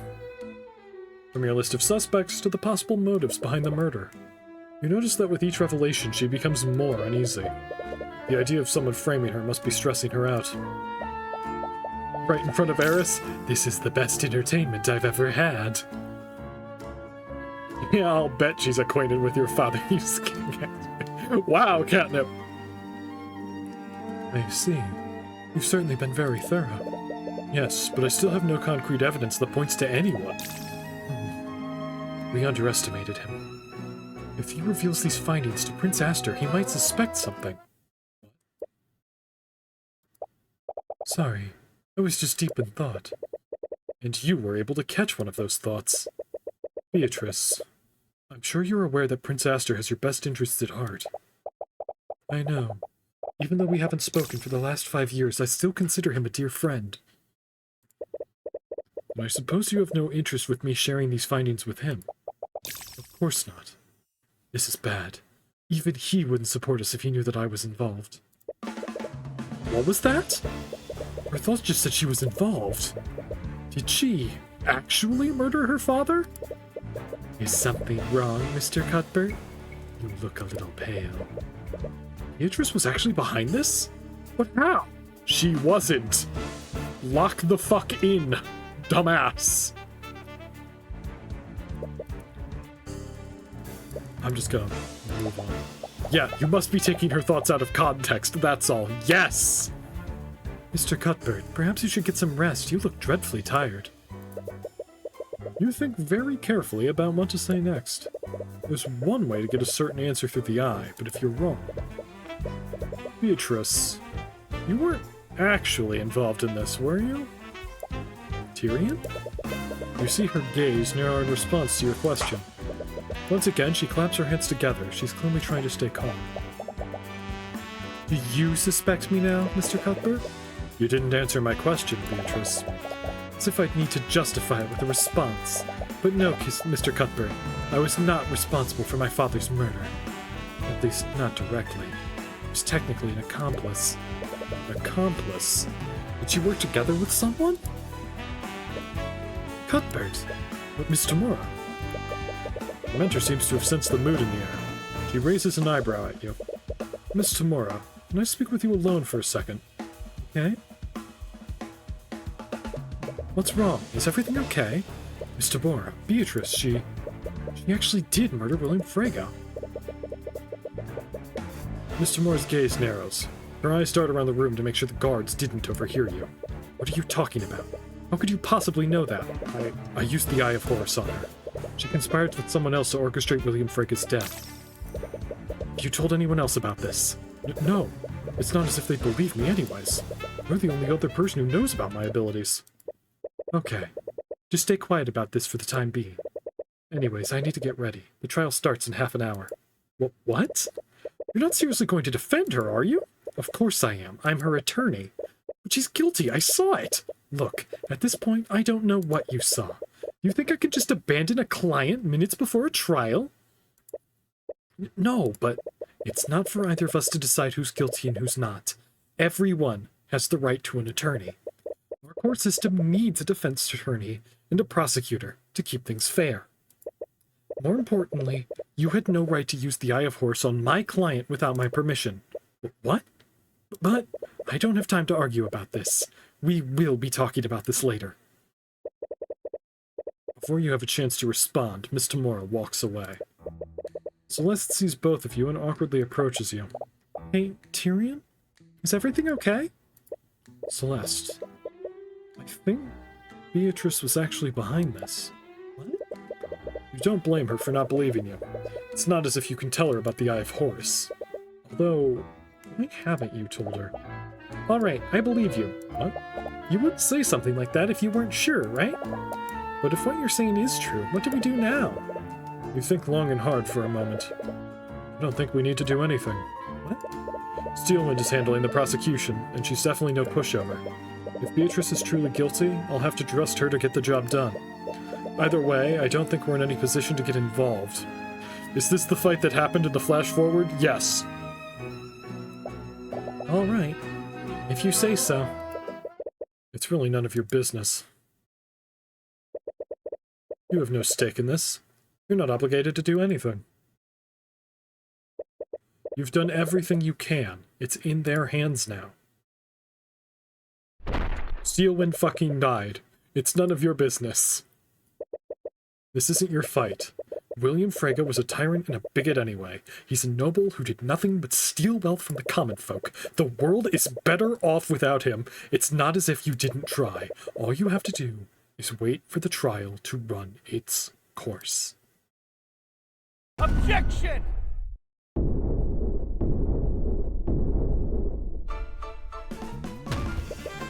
Your Honor, I'm afraid you can't pass a verdict just yet. Mr. Cuthbert! Cuthbert? What the hell are you doing? I don't know. But what I do know is that there was a massive contradiction in Miriam Frege's testimony. Who are you kidding? As if you were ever the type of person to stand by and do nothing.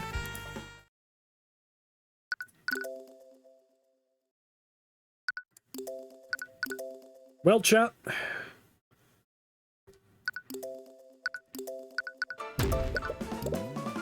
That will do it for tonight's stream. I'm just waiting for that dramatic moment, okay? It's going to happen, I believe. Yes, we will be coming back to that next time. We've had our investigation stream. Next stream will be the trial stream. Any theories about how she was technically an accomplice? Yeah, she stole the fucking sword.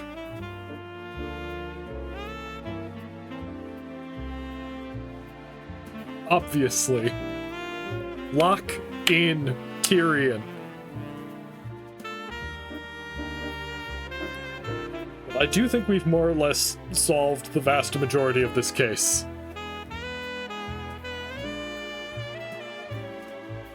It is later than I would like, so I'm gonna wrap things up a little quick. This has been that was Tyrion Cuthbert, attorney of the Arcane. This has been Deus Verb. I'll see you all next week to prosecute